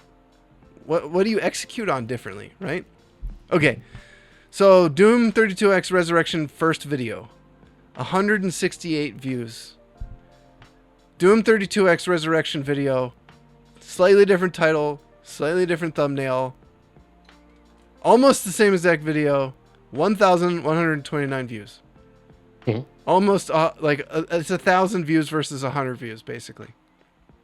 Okay, so I want to... 26 comments versus 1 comment. 53 likes versus 7 likes. Yep. Same thing. So a couple of things here. You were trying to capitalize on the launch day event with the first video. Mm-hmm. The second video, you added a layer on top of it where it wasn't just the gameplay. It was just the gameplay. I just had my voice as well. Yeah. But So- how does that affect the algorithm putting it in front of people? Because the difference is that the one that's titled 1440p Doom 32X Resurrection Genesis Model 2 pack, like what the footage is, versus the one that's titled Doom 32X Resurrection dash so good. Like for some reason, YouTube was like, this is the one we show everyone. Right? People. Yep. It was on the recommended page for people who were looking at Doom 32X stuff. My video showed up on recommended. The other one didn't. It's weird. So I'm looking at this, and the first one is just a screenshot of Right. the Bad, less good title, less good thumbnail. This is why Yes. I did this. This is an experiment. And so the second one has prominent name Yep. that is widely recognized, Mm-hmm. and 32X Resurrection for people who how do I say this? Who that is important to. You immediately followed up with a thing, like part of the phrase. I know where you now have gone away from Twitch and onto YouTube and analyzing this on YouTube. Well, we talked about it, so we might as well. Like, Yeah. it's not. But- You can't just be a Twitch streamer anymore. You have to understand all this stuff holistically. Yeah. But I want to kind of bring this back to Twitch. But like a thing people care about, a confirmation of potential opinion, Okay. and then you talk about this is running on original hardware, et cetera, et cetera, et cetera. Like we don't even see the full title. Like it gets cut off after the plus sign after original hardware. Mm-hmm. So you see original hardware plus. Not on the dot, recommended dot, page though. dot. Okay, so maybe it shows more. Yeah, it shows the full title on the recommended Okay. page. Okay.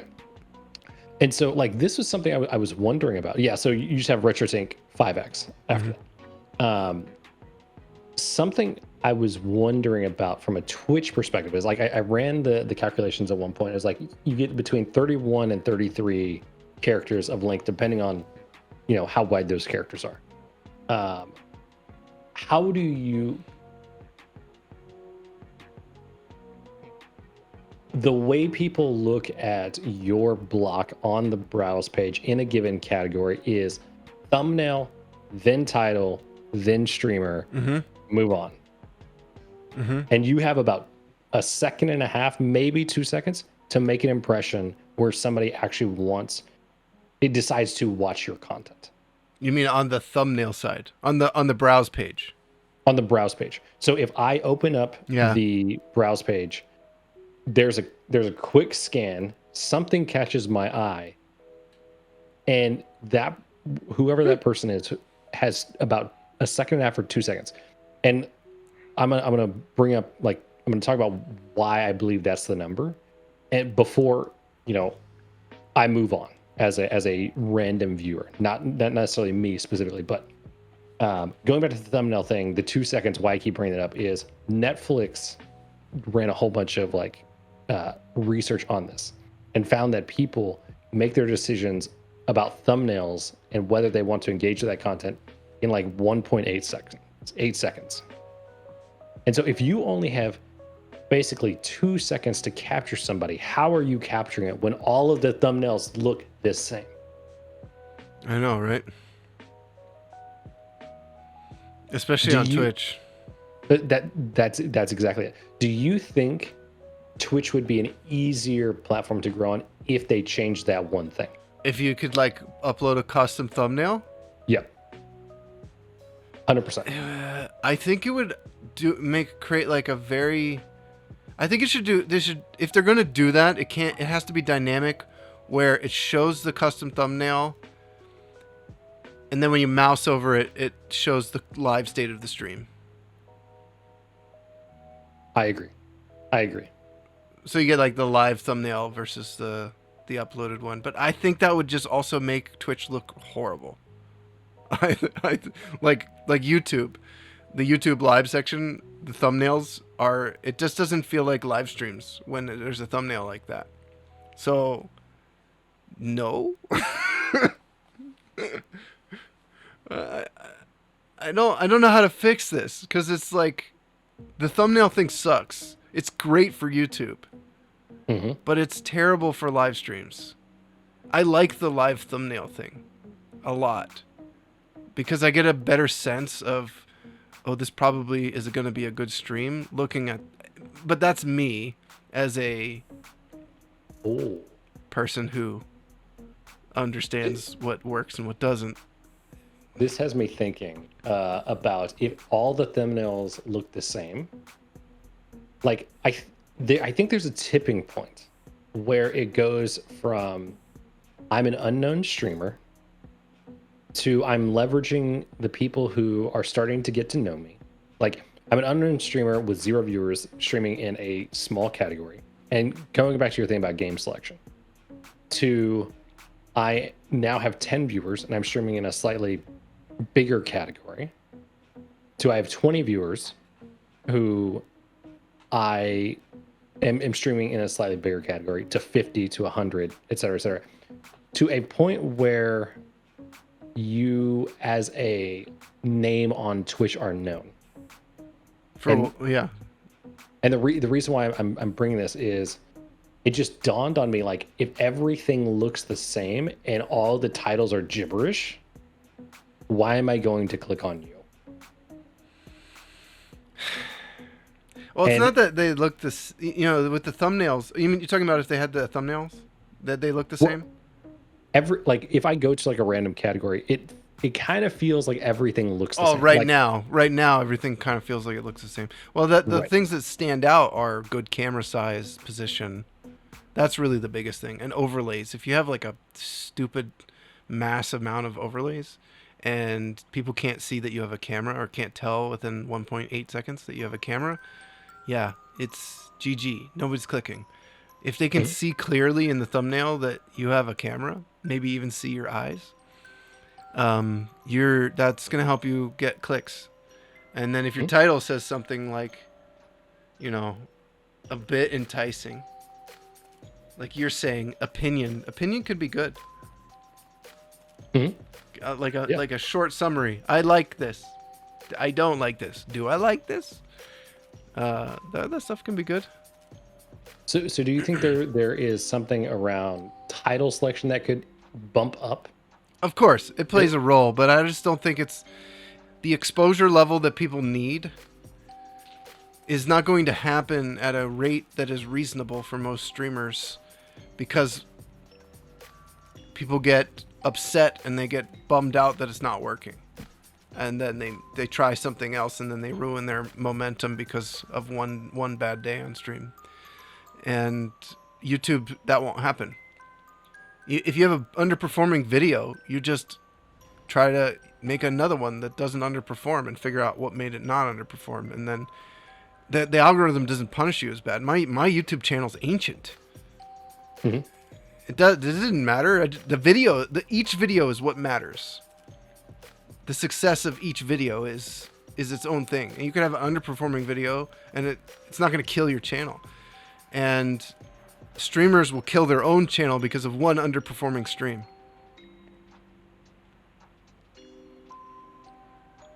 It'd be like giving up on YouTube because one video didn't get enough views. It's like, just make the next one.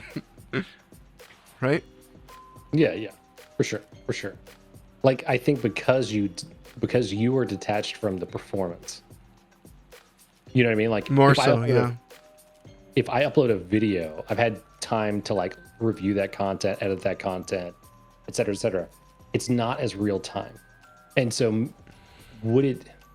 Also, the success is not done when you stream, it's over. The success of the stream was whether or not while you were live, it worked. Whereas with a YouTube video, you can have a YouTube video just sitting there not doing much, and then all of a sudden it's got 50 extra views because the algorithm started to pick it up, or another creator made something and that they're getting you as a recommendation in the side. because of another creator making something. Like, I have a video on how to do advanced screen sharing on the IQ channel for Discord. It doesn't have that many views, but I've already got a comment on it because someone was like, I was looking for this. Thank you so much, kind of thing. And it's like, okay, so that tells me this video has value. So that video next year could be way more important because people start wanting to figure out how to stream like their Nintendo Switch to Discord. And so then they find my video that way. You know, it's hard to follow all trends at all times. Whereas a Twitch stream, you do it and it's done. That's it. Nobody watched. What? You can't go fix that. You can't go make people watch a stream that they didn't watch. Mm-hmm. Twitch is so much harder for this. And you're trying to make decisions after the fact of what you could do next time to make it better. And the funny thing is, everything you did might work tomorrow on Twitch. Yeah. Yeah. Like everything you did that you feel like you failed at could be the thing that makes it work tomorrow. Doc brings up a fair point. Like it's doing everything by yourself is really hard. Yeah. There's ways to tackle YouTube that don't require you to be like all into YouTube as well. I think that too many people feel like, oh, I can't do it. I can't do all the editing and I can't do it. So get a group together and create something that you can all put on YouTube together. Podcast. Yep. You know, a podcast is a great way to have a handful of creators creating something together that can go on YouTube and help all of you become discovered. You don't have to do all by yourself.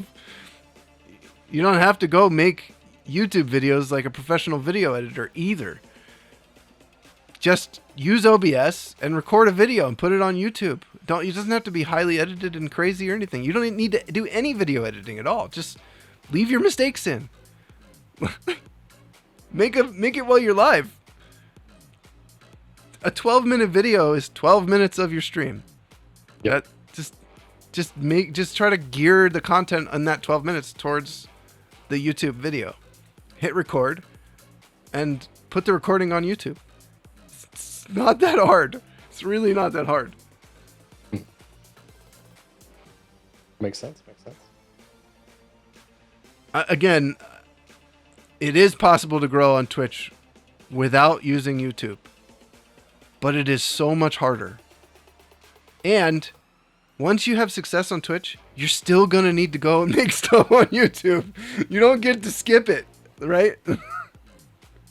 Well, so YouTube is very like directly applicable because it's a similar type of content. And what I mean by that is it's video content. Is it similar? I say it's similar because it's video content. How much YouTube do you watch? These days, not nearly as much. You asked me a year ago, and it was probably equivalent to my Twitch viewership. I watch so much YouTube. I used to watch a ton. It's insane. I wake up, YouTube videos. I'm watching YouTube videos while I cook. I'm watching YouTube videos while I eat. I'm watching YouTube videos all the time. All the time. I'm either watching YouTube videos or Korean dramas. That's it. Do you watch Korean streamers? I've looked. Yeah. I've looked. Yeah. And what? What do you want to know? Well, I'm curious. Like, so why are you watching Korean dramas and not Korean streamers? I do watch. I mean, mostly because I don't know enough Korean to watch a Korean streamer. Oh, okay. It's easier. When you're learning a language, it's harder to. For sure. My Korean listening is only so good. I can barely speak. I shouldn't be speaking at this point anyway. I should be just working on listening, and reading. Mm-hmm. A Korean live stream is harder to consume for somebody who's trying to learn Korean because, first of all, dialects and chat is not in English hardly at all, and when you're trying to learn a new language, being inundated with a bunch of that new language in you know how Twitch chats are, right? So Yeah. it can be a little bit much to see just a ton of like a wall of Korean text, and you only have like half the vowels and the consonants down, like really memorized. You know, you're still making mistakes between certain, you know, letters. It's probably not a good idea.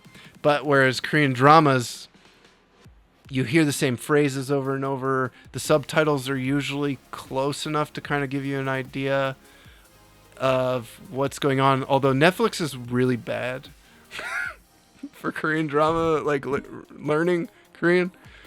Does that? I mean, I know I'm kind of going off on a tangent here, but what? No, I think that's all very fair. Like, because you were saying I watch Korean dramas, but I was like, why don't you just watch Korean streamers? Like, if you like watching video content, I was trying to like understand why you chose YouTube over Twitch in this case. Oh, I mean, I always have streams open, and I'll pop in and say, "Hey, what's up?" and stuff like that. And I do support people who are streaming. But I'm very interested in learning, and a lot of streamers are not. If there was a Korean streamer who was teaching Korean, I'd probably watch that. But there's not that happening, right? Not that I'm aware of. That's a different type of content. Have you looked for it? I've just browsed looking for Korean streamers, and it's not. I didn't find anything like that, so I don't know. It may exist, but I doubt it right now. So I'm leading up to something with these questions, and that is, there is a certain thought about Twitch as a platform, and this is like you can take a step back and apply this to anything. In this case, we were talking about like learning Korean. You don't think to go to Twitch to learn Korean. You think to go to Twitch to go watch somebody play games.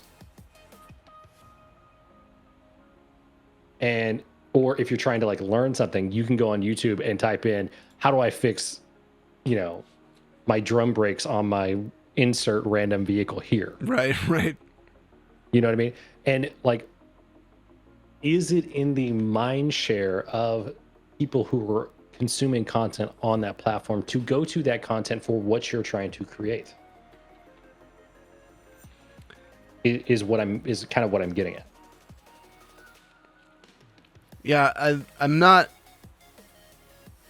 I don't know. I think this is where Twitch has the most room for growth, is educational content. Yeah. The biggest value of YouTube is reviews, and I don't know. I watch a lot of. Let's see. If we were to look at my YouTube history, it's probably mostly. It's all over the place, to be honest. A lot of it's micro soldering, repair. Some of it is, Korean language learning. Some of it is, I don't know. I can just go look, can't I?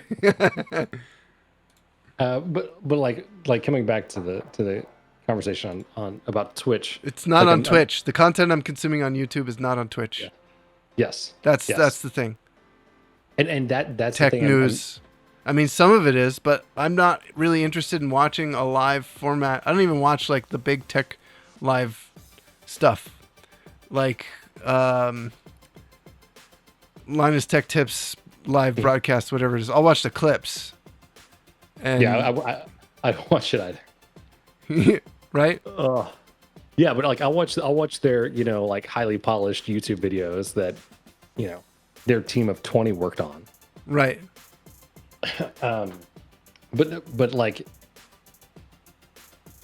would people think to go to the platform you're trying to produce content on for that type of content? Is kind of the main thing I'm getting at. So kind of going back to our earlier thing around exposure, are people pre-exposing themselves to your content, or potentially pre-exposing themselves to your content? Yeah, this is why Twitch is the hardest place to grow.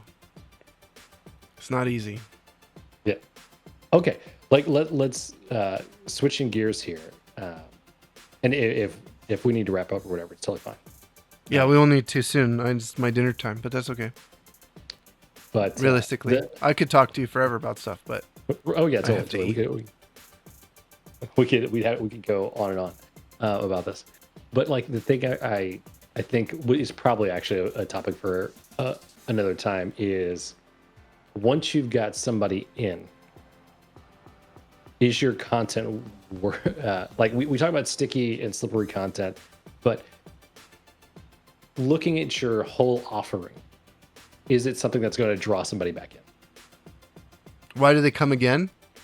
Yeah, why do they come again?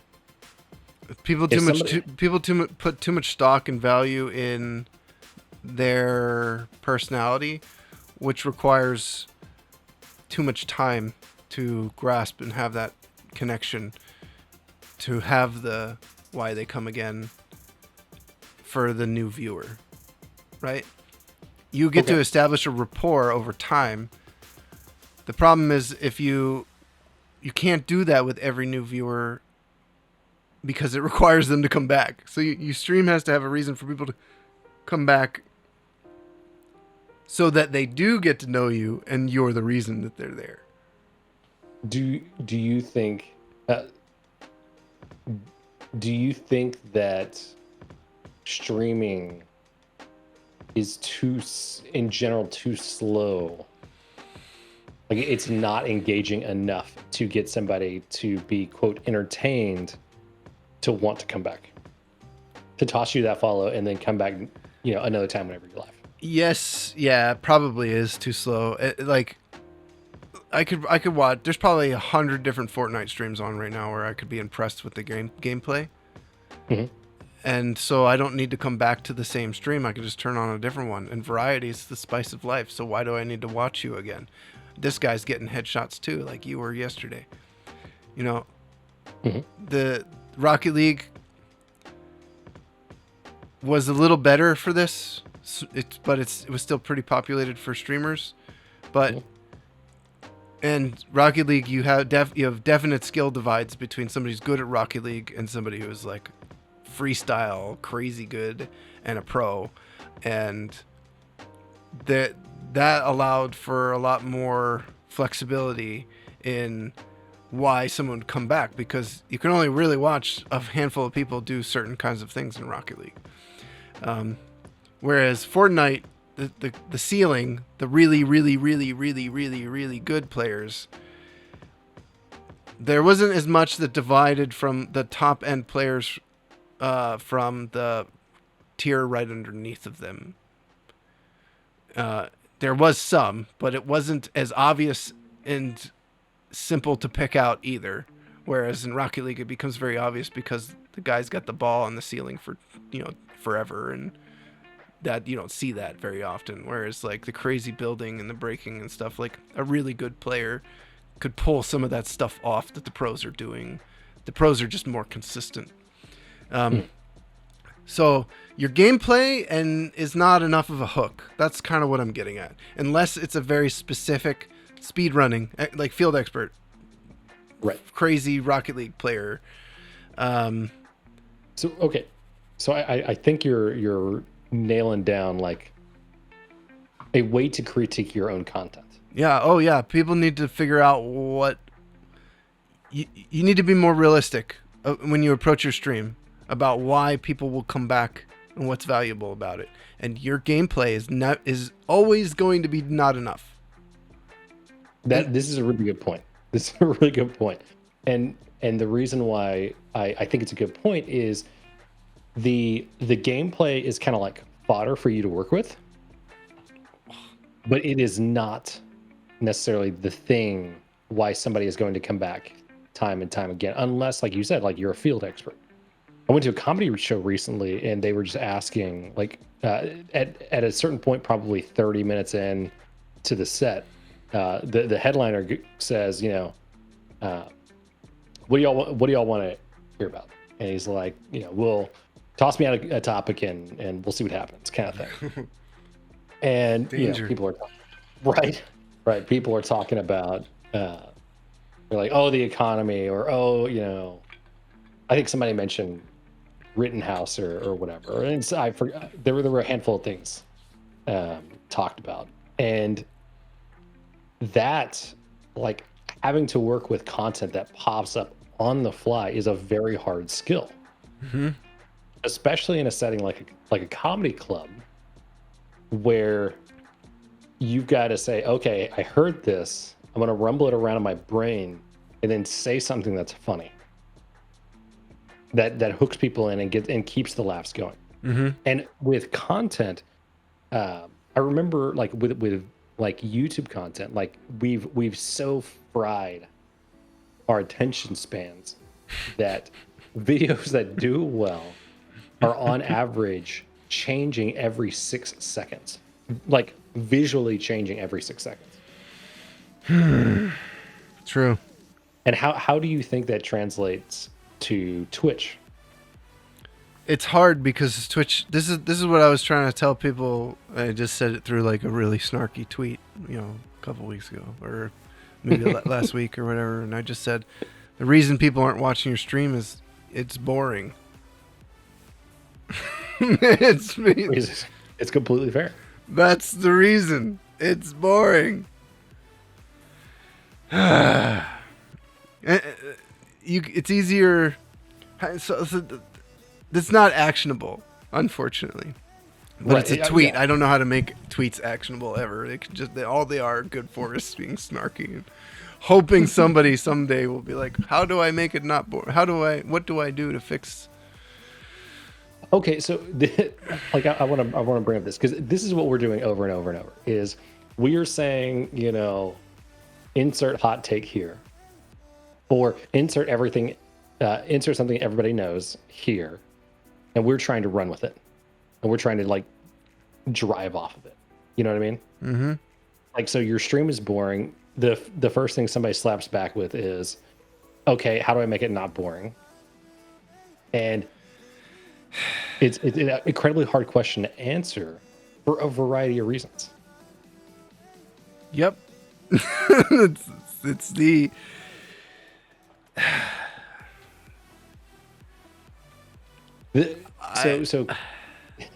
So I get so bored watching streams, man.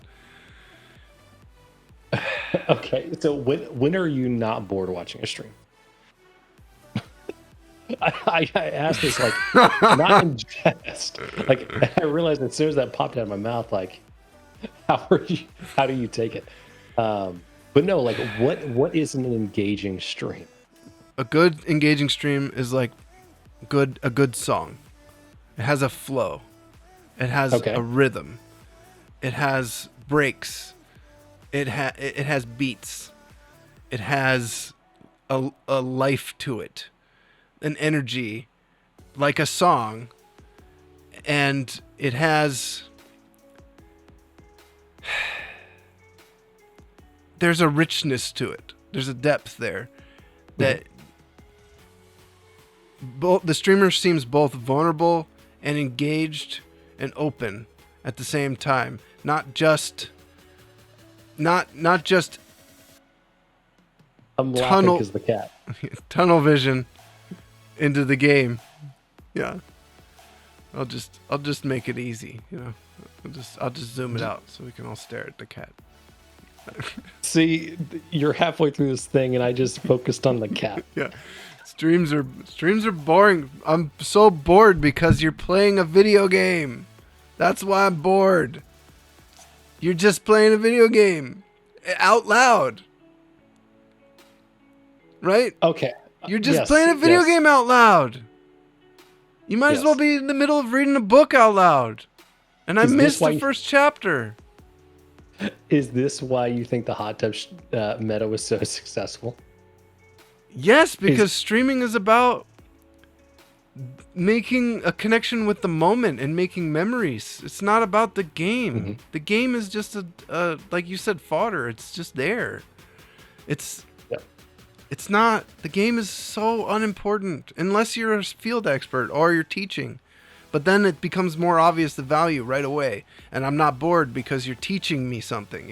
Even if I don't know anything about the game, at least I'm learning. At least my brain is engaged in a way that's like, going to pull me into what you're actually offering and teach me something about the game. If all you're doing is like, oh, I'm just gonna, maybe I have to go this way. No, maybe it was back the other way. You're just playing the game out loud. It's so boring. Okay. Yes. You nailed it on the head, the experience. And I had finished so last night I was streaming. And I had this moment of course that's how it is. Of course that's what you want. And so I finished Chrono Trigger last week. And I was playing some Phasmophobia. And what ended up happening was after I got done playing Phasmophobia for like an hour and a half, I was like, what do y'all want to watch? And somebody said, I will watch whatever you play. Yeah, no, they won't. Well, no. Like they said, I'm here because I enjoy you as a person or whatever. Sure. And that made me feel good. But like in the moment, I didn't realize what they were saying is, I want to turn you on. I want for you to entertain me. And then I want to, I just realized what I said. But like, I want to turn your stream on. I want to take a step back, and I want you just to be entertainment or be background noise or be, whatever it is. And so if you are not like an incredibly engaging stream where I'm actively watching you, you are the stream that I stick on while I'm cooking. You are the stream that I stick on while I'm in the middle of my workday. You are the stream that I stick on while I'm vacuuming or whatever. You know what I mean? I do. It has to be engaging on a deeper level, and it has to be, hello, Tish, welcome. It has to be not boring. Don't be boring. It's just so boring, man, when people are just playing a game out loud. I don't know what else to call it, but just don't play a game out loud. You have to do more than that. I'm so tired of watching people think that them playing a game and commentating over it is interesting content and something people want to watch. I want to watch my friends do that, but they're already my friends. Yes, you have a previous like engagement. Yeah, you're not my friend yet, bro. Interest I'm that. clicking on your stream, and you're like, so boring. So kind of bored. If you're going to turn a game on and narrate the game, I think you have like two responsibilities. Give somebody a reason to click your stream specifically. And I think like the example that springs to mind is whenever DeBest Jared was doing his the challenge thing while he was playing Sea of Thieves with a couple of other streamers, and they were trying to keep the boat like afloat for like 50 hours. And so you have a responsibility of give them a hook and then give them a reason to click back in the future. That as a streamer, that is I think like your two responsibilities. And the other thing is like viewers are constantly coming in, right? They're constantly moving in and out, and you're gonna lose them. You're constantly churning. You're gonna lose them. You're not doing anything to keep anybody new people. You gotta focus on making your stream attachable for the new viewer, the new person that comes in. And how do you do that with a game? How? How? Your best bet is not okay. So like, there's bad advice and there's good advice, and I feel like the bad advice and the good advice get mixed together in a really horrible way, where good advice becomes bad advice suddenly. A good example of this is when people like the streamer coaches and the whole streamer culture will say, "Stream like there's 1,000 people there."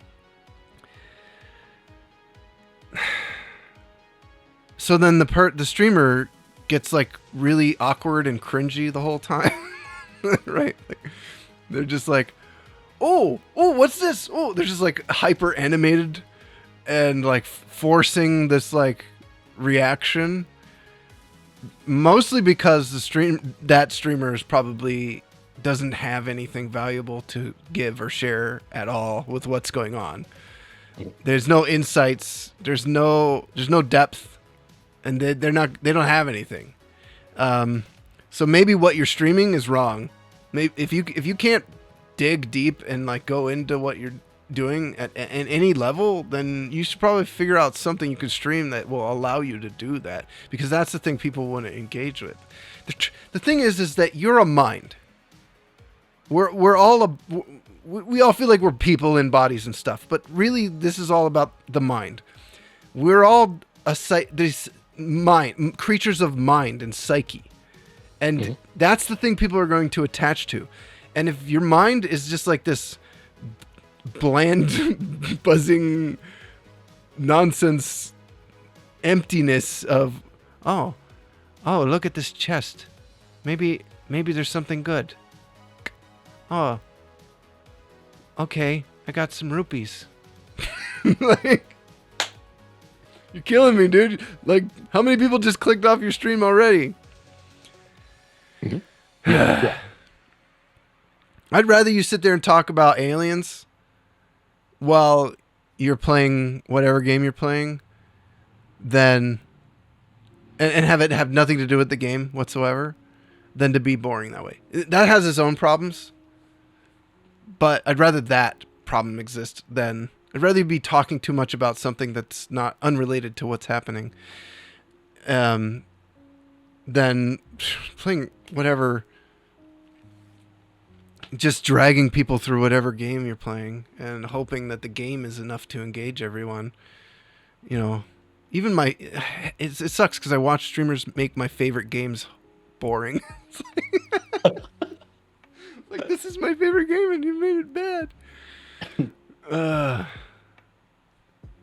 That's amazing. Streamers making my favorite games boring. It's an epidemic. Seriously, it's bad. I just... Oh, that's a way to actually think about this. And start with, I am going to ruin this game for somebody. And the reason why I say that is, if I'm already making something they like slightly negative experience because they are going to be thinking in their head like, I wouldn't do that. Why are you doing that? How do you get over that hurdle? Like, well, one of the things that I think most people can do to fix this, actually, to be less boring, is to be more open. What I mean by that is a lot of streamers will be very closed, and they're just playing the game out loud. They're not. It's not an invitation to play the game with a community, with your stream. So if you're playing a game for the first time, too many people are like trying to avoid spoilers and stuff like that. I get that. So spoilers are one thing, but like gameplay mechanics, like some of that stuff, if you're struggling with something, how to make something work, or let's say you're playing, I don't know, something with a trial in it, but Bayonetta. I mean, I'm always going to go to Bayonetta. Bayonetta has these like time trial things, and you're struggling getting the objective of the trial done. You know, you may ask open-ended questions that are more engaging to get people's minds going, because it's all about mind. So you say, what's on your mind is, how do you do this? I can't do it. Why can't I do this? I should be able to do this. How do you do this? Like, butthole can't, kitty. Don't put your butthole. The stream is like 2 seconds behind, so I'm like watching you and then seeing you mouth this, and then I see the cat's but no, like you bring up a really good point of like you're trying to play a game for the first time that people want to share their expertise about, that they love, and you're basically putting duct tape over their mouth. Cat's trying to start. That's it. That's exactly it. Only cats. Luffy, you starting an man. OnlyFans? You better cut me in. How much is it? How much is that only cat sub? Only cats. Only cats. This is how you end up with people demanding that the live action the butthole edit of the live action version of Cats. All right, I think a lot of people do need to think about this though. How do I not be boring? How do I break out of this rut? And maybe if you're streaming and you're in a mindset where you can't be engaging, I think the problem is a lot of streamers will be like stuck trying to force. There's like a healthy balance between being open and and forcing engagement. And you don't want to try and force engagement. You just want to be open to engagement, because that's where people are going to come in and engage with you. If you're trying to force it, like one of the most uncomfortable things on stream is when a streamer is like, "Oh hey, you guys are so quiet today in the chat. Why, talk to me. Someone does anybody want to watch this?" fair. Stop. Yes. Be open to it. Wait for it. Let it come. Yeah. I guess everybody's just lurking today. Yeah. Okay. Pity party. It's a pity party for streamer. I get it. We get it. You want people to chat and hang out with you. If you really need that kind of engagement, go to a bar or something. Like, go get out. Go. I mean, I guess COVID, but I guess COVID. I don't know. I don't need that shit. I just go for a walk by myself and talk to myself. I'm fine. So, it is nice to hang out with you guys and have a chat, have an active chat. But if you're not going to be active, guess what? I'm going to pull up a tutorial and teach you guys who are lurking something, because somebody is cooking breakfast and watching this, or or working or whatever. And oh god. Yeah, so you need to be open. Like, okay, so you get everything right. You got your thumbnail right. You got your title right. You're playing a good game. All right, got the bases covered. Now people are clicking on your stream. Yep. You need to. Your stream doesn't. This is what I always say. It's not nothing new, but chat doesn't need. You don't need chat. Chat needs you. That's the trick. Drill this shit into your existence. You tell yourself this every time you turn your stream on. I don't need chat. Chat needs me. You're the one who has to show up. You're the streamer. You're the one producing the content. You don't need the chat. Chat needs you. Chat is looking to be entertained. And if you say, what should I be playing?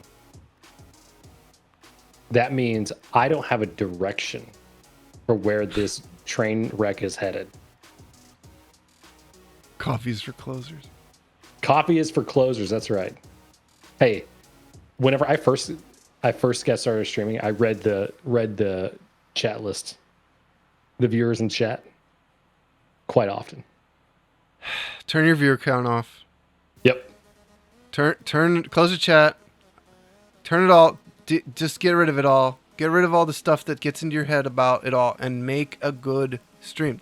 This is another place where YouTube is like a nice thing, because if you go make a YouTube video, you don't get to rely on chat. There's no chat there to save you.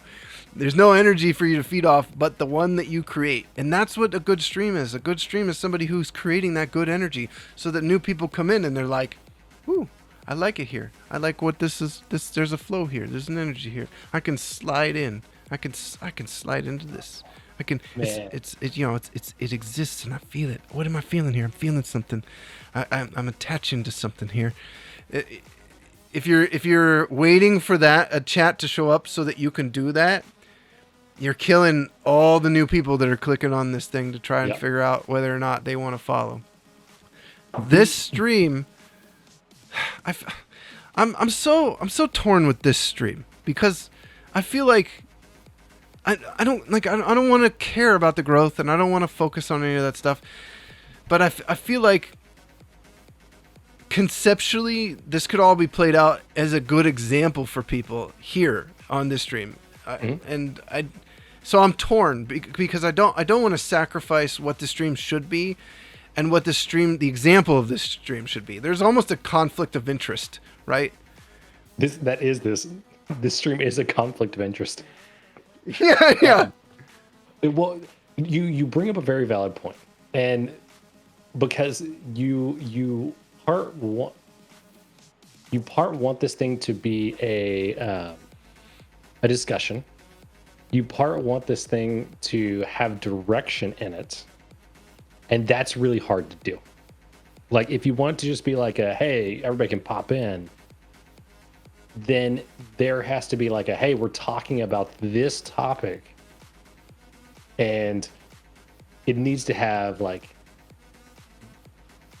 I don't want to say like people need to be pre-vetted, but there needs to be like is this going to be good, engaging conversation around this? And your stream has to be the same way. And like I finally realized I for probably the first two and a half years of me streaming, I thought about content backwards. And our conversation here finally cemented the unspoken thing that I was feeling for a really long time. You were saying your viewers need you, not you need your viewers. And the unspoken thing in me, the feeling that I had was viewers are looking to be entertained. If I'm not putting out something that people want to watch in the first place, they aren't going to bother clicking on my stream, let alone sticking around. I'm not giving them a reason to watch past the first 5, 10, 20 seconds. If they don't get the hook right away, if that punchline doesn't land, they aren't going to have a reason to come back or click follow or subscribe or whatever it is. And so this concept that you were talking about earlier of creating memories, there are a number of streams where I can remember the first time I stopped into that stream and why I stopped into that stream. Okay. Yeah. Memories. And so important. Like a specific example of one is a friend of mine, Mr. Jake Wolf. The first time I stopped into his stream was probably 2 weeks after I started working at Twitch. And I was kind of having this moment in the middle of the day where like I'd been working there for a couple of weeks. I didn't really know my coworkers. I was feeling kind of lonely. And I was thinking back to my best friend from college who had passed away. And I realized the last time I really interacted with him was after I graduated and moved to a different state. And we were playing Forza. We would we'd toss on headsets and we just talk and play Forza.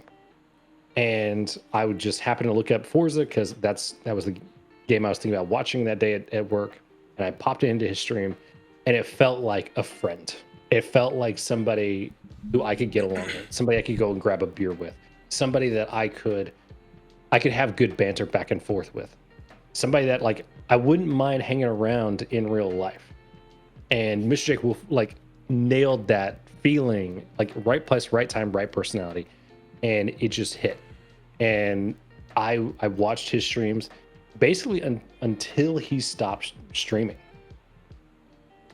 And that to me was like, to your point, it created a memory. And so you are giving many, many, many people the opportunity to create a memory in your stream the first time they show up. And so is your content going to be that right place, right time for that right person enough that they want to come back? There's also a balance people need to try to strike. It's okay to be a human being and not be talking like a million miles a minute and fill every space with a thought. What's important is when you do share, it's not just this empty copy and paste reaction that any person could have. You want to try and dig a little bit deeper than, should I go this direction? Like, is it that way? I don't really want to go. And also, like, man, like, so many streamers, well, they'll be so negative about everything that they're doing. It's like, why are you playing this game if you're just going to be super negative about it the entire time? You're having a miserable experience, and I don't want to be here for your pity. I gotta go all the way back. I have to play this video game? They want me to go all the way back?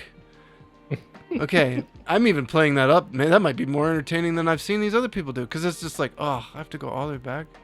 Yeah. Really? What? So now I've got this hook in my brain of how to, an idea for content.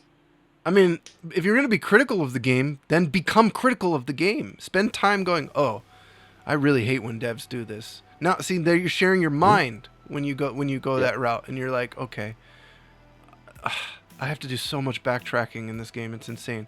I'm not sure I'm a big fan of this whole backtracking thing. Like, I really like this game up to this point, and now I got to go back and just like kind of do it all again. Like, dig deeper than just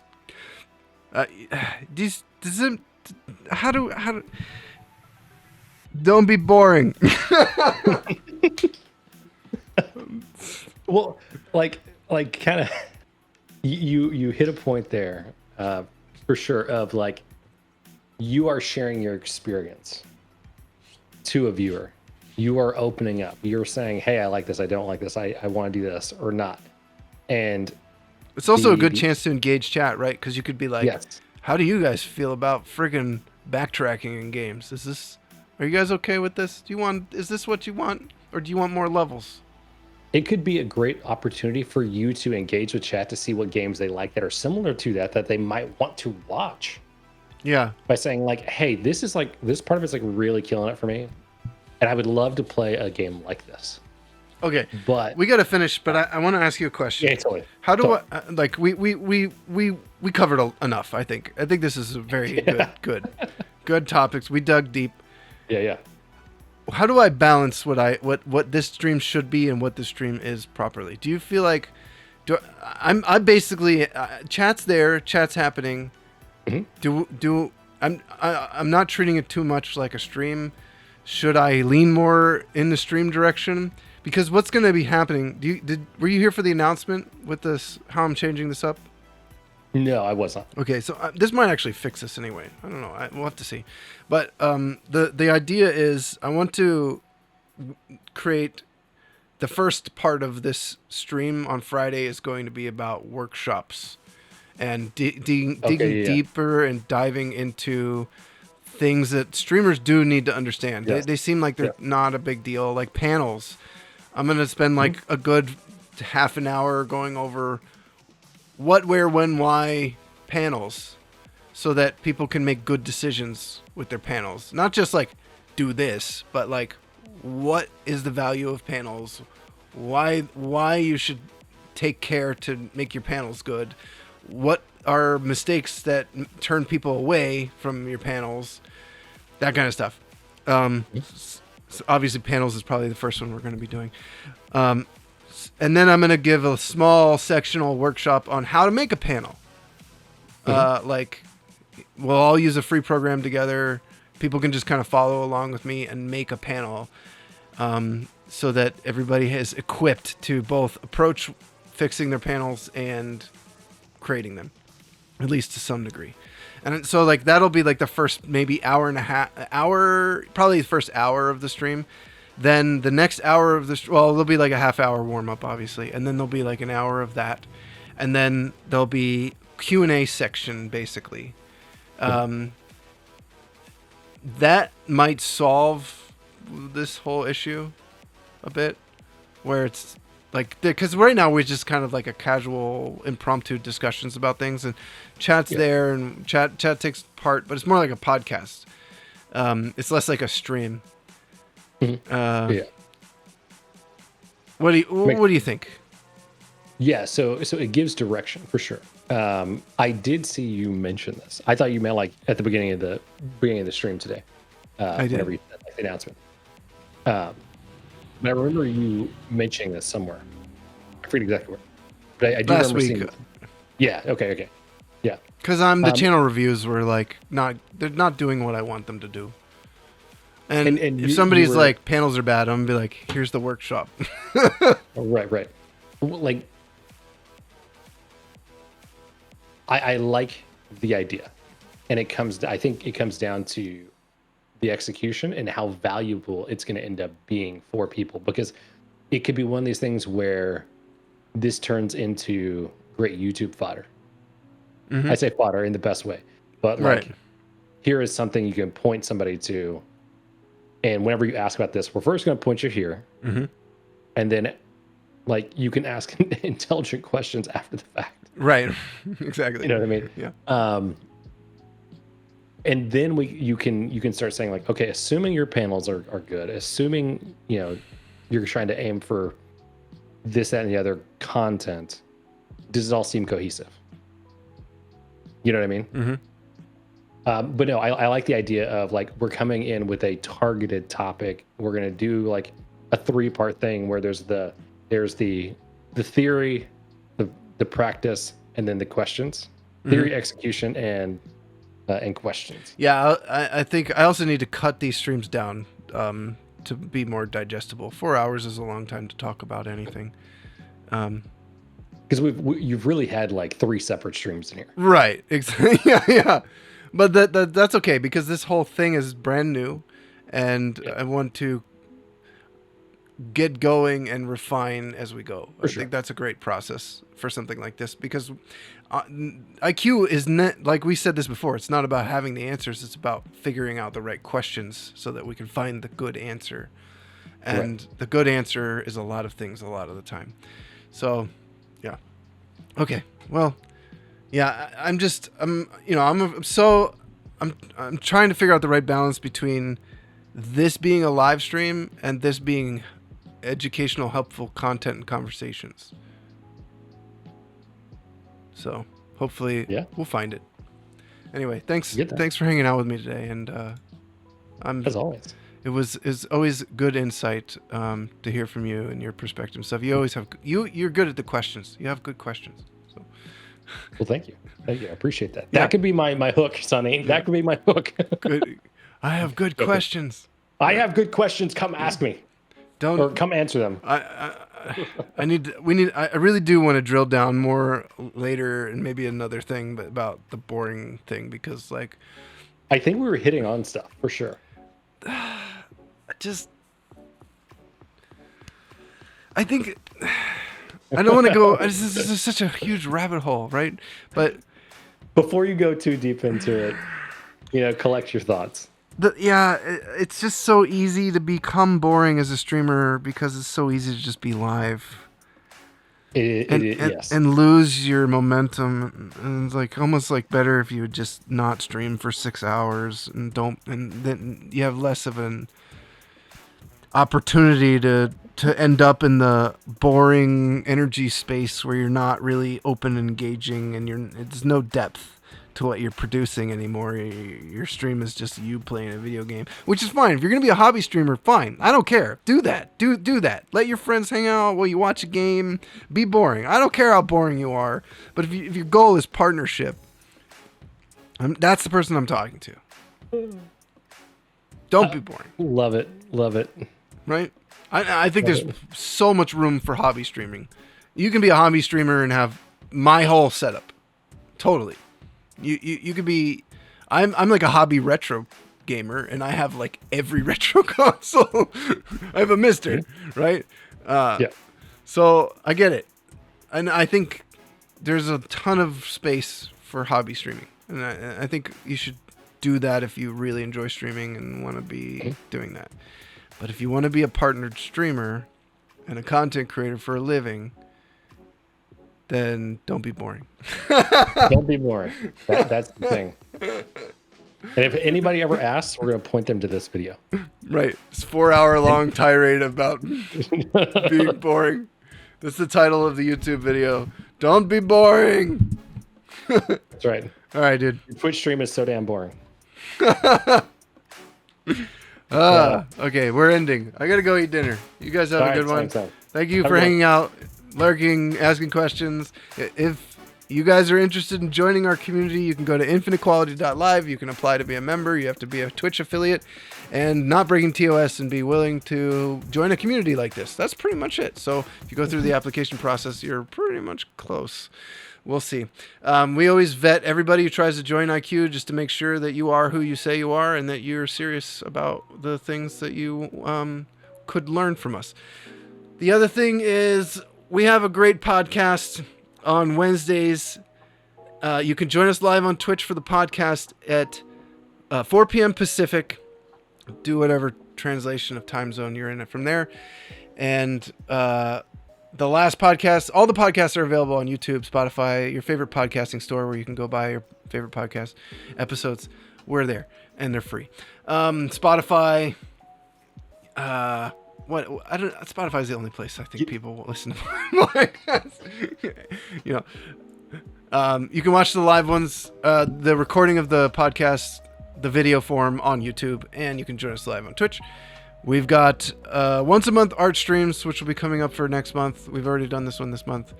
If you're an IQ member, there's some new graphics on the website that you guys can go. Maybe I should share this stuff, right? You just need like a punchline for this.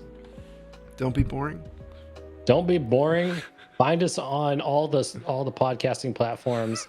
Here's our YouTube. Go watch it. How am I not logged into my own website? All right. Well, I'm gonna leave you.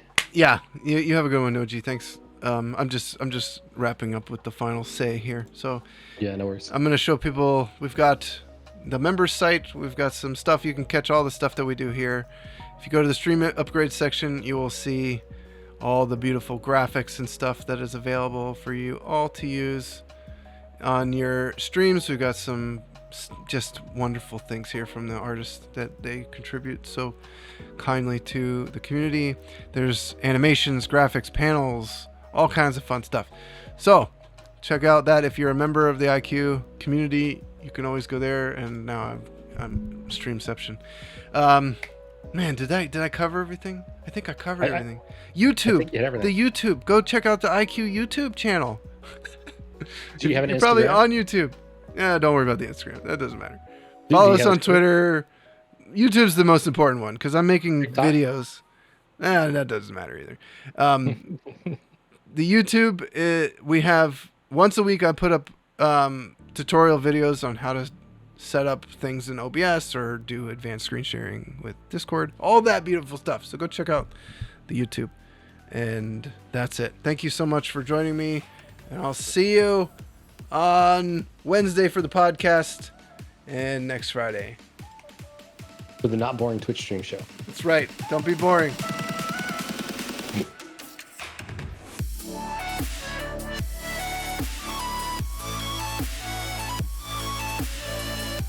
You gotta let the outro run for just enough time so you can put those cards.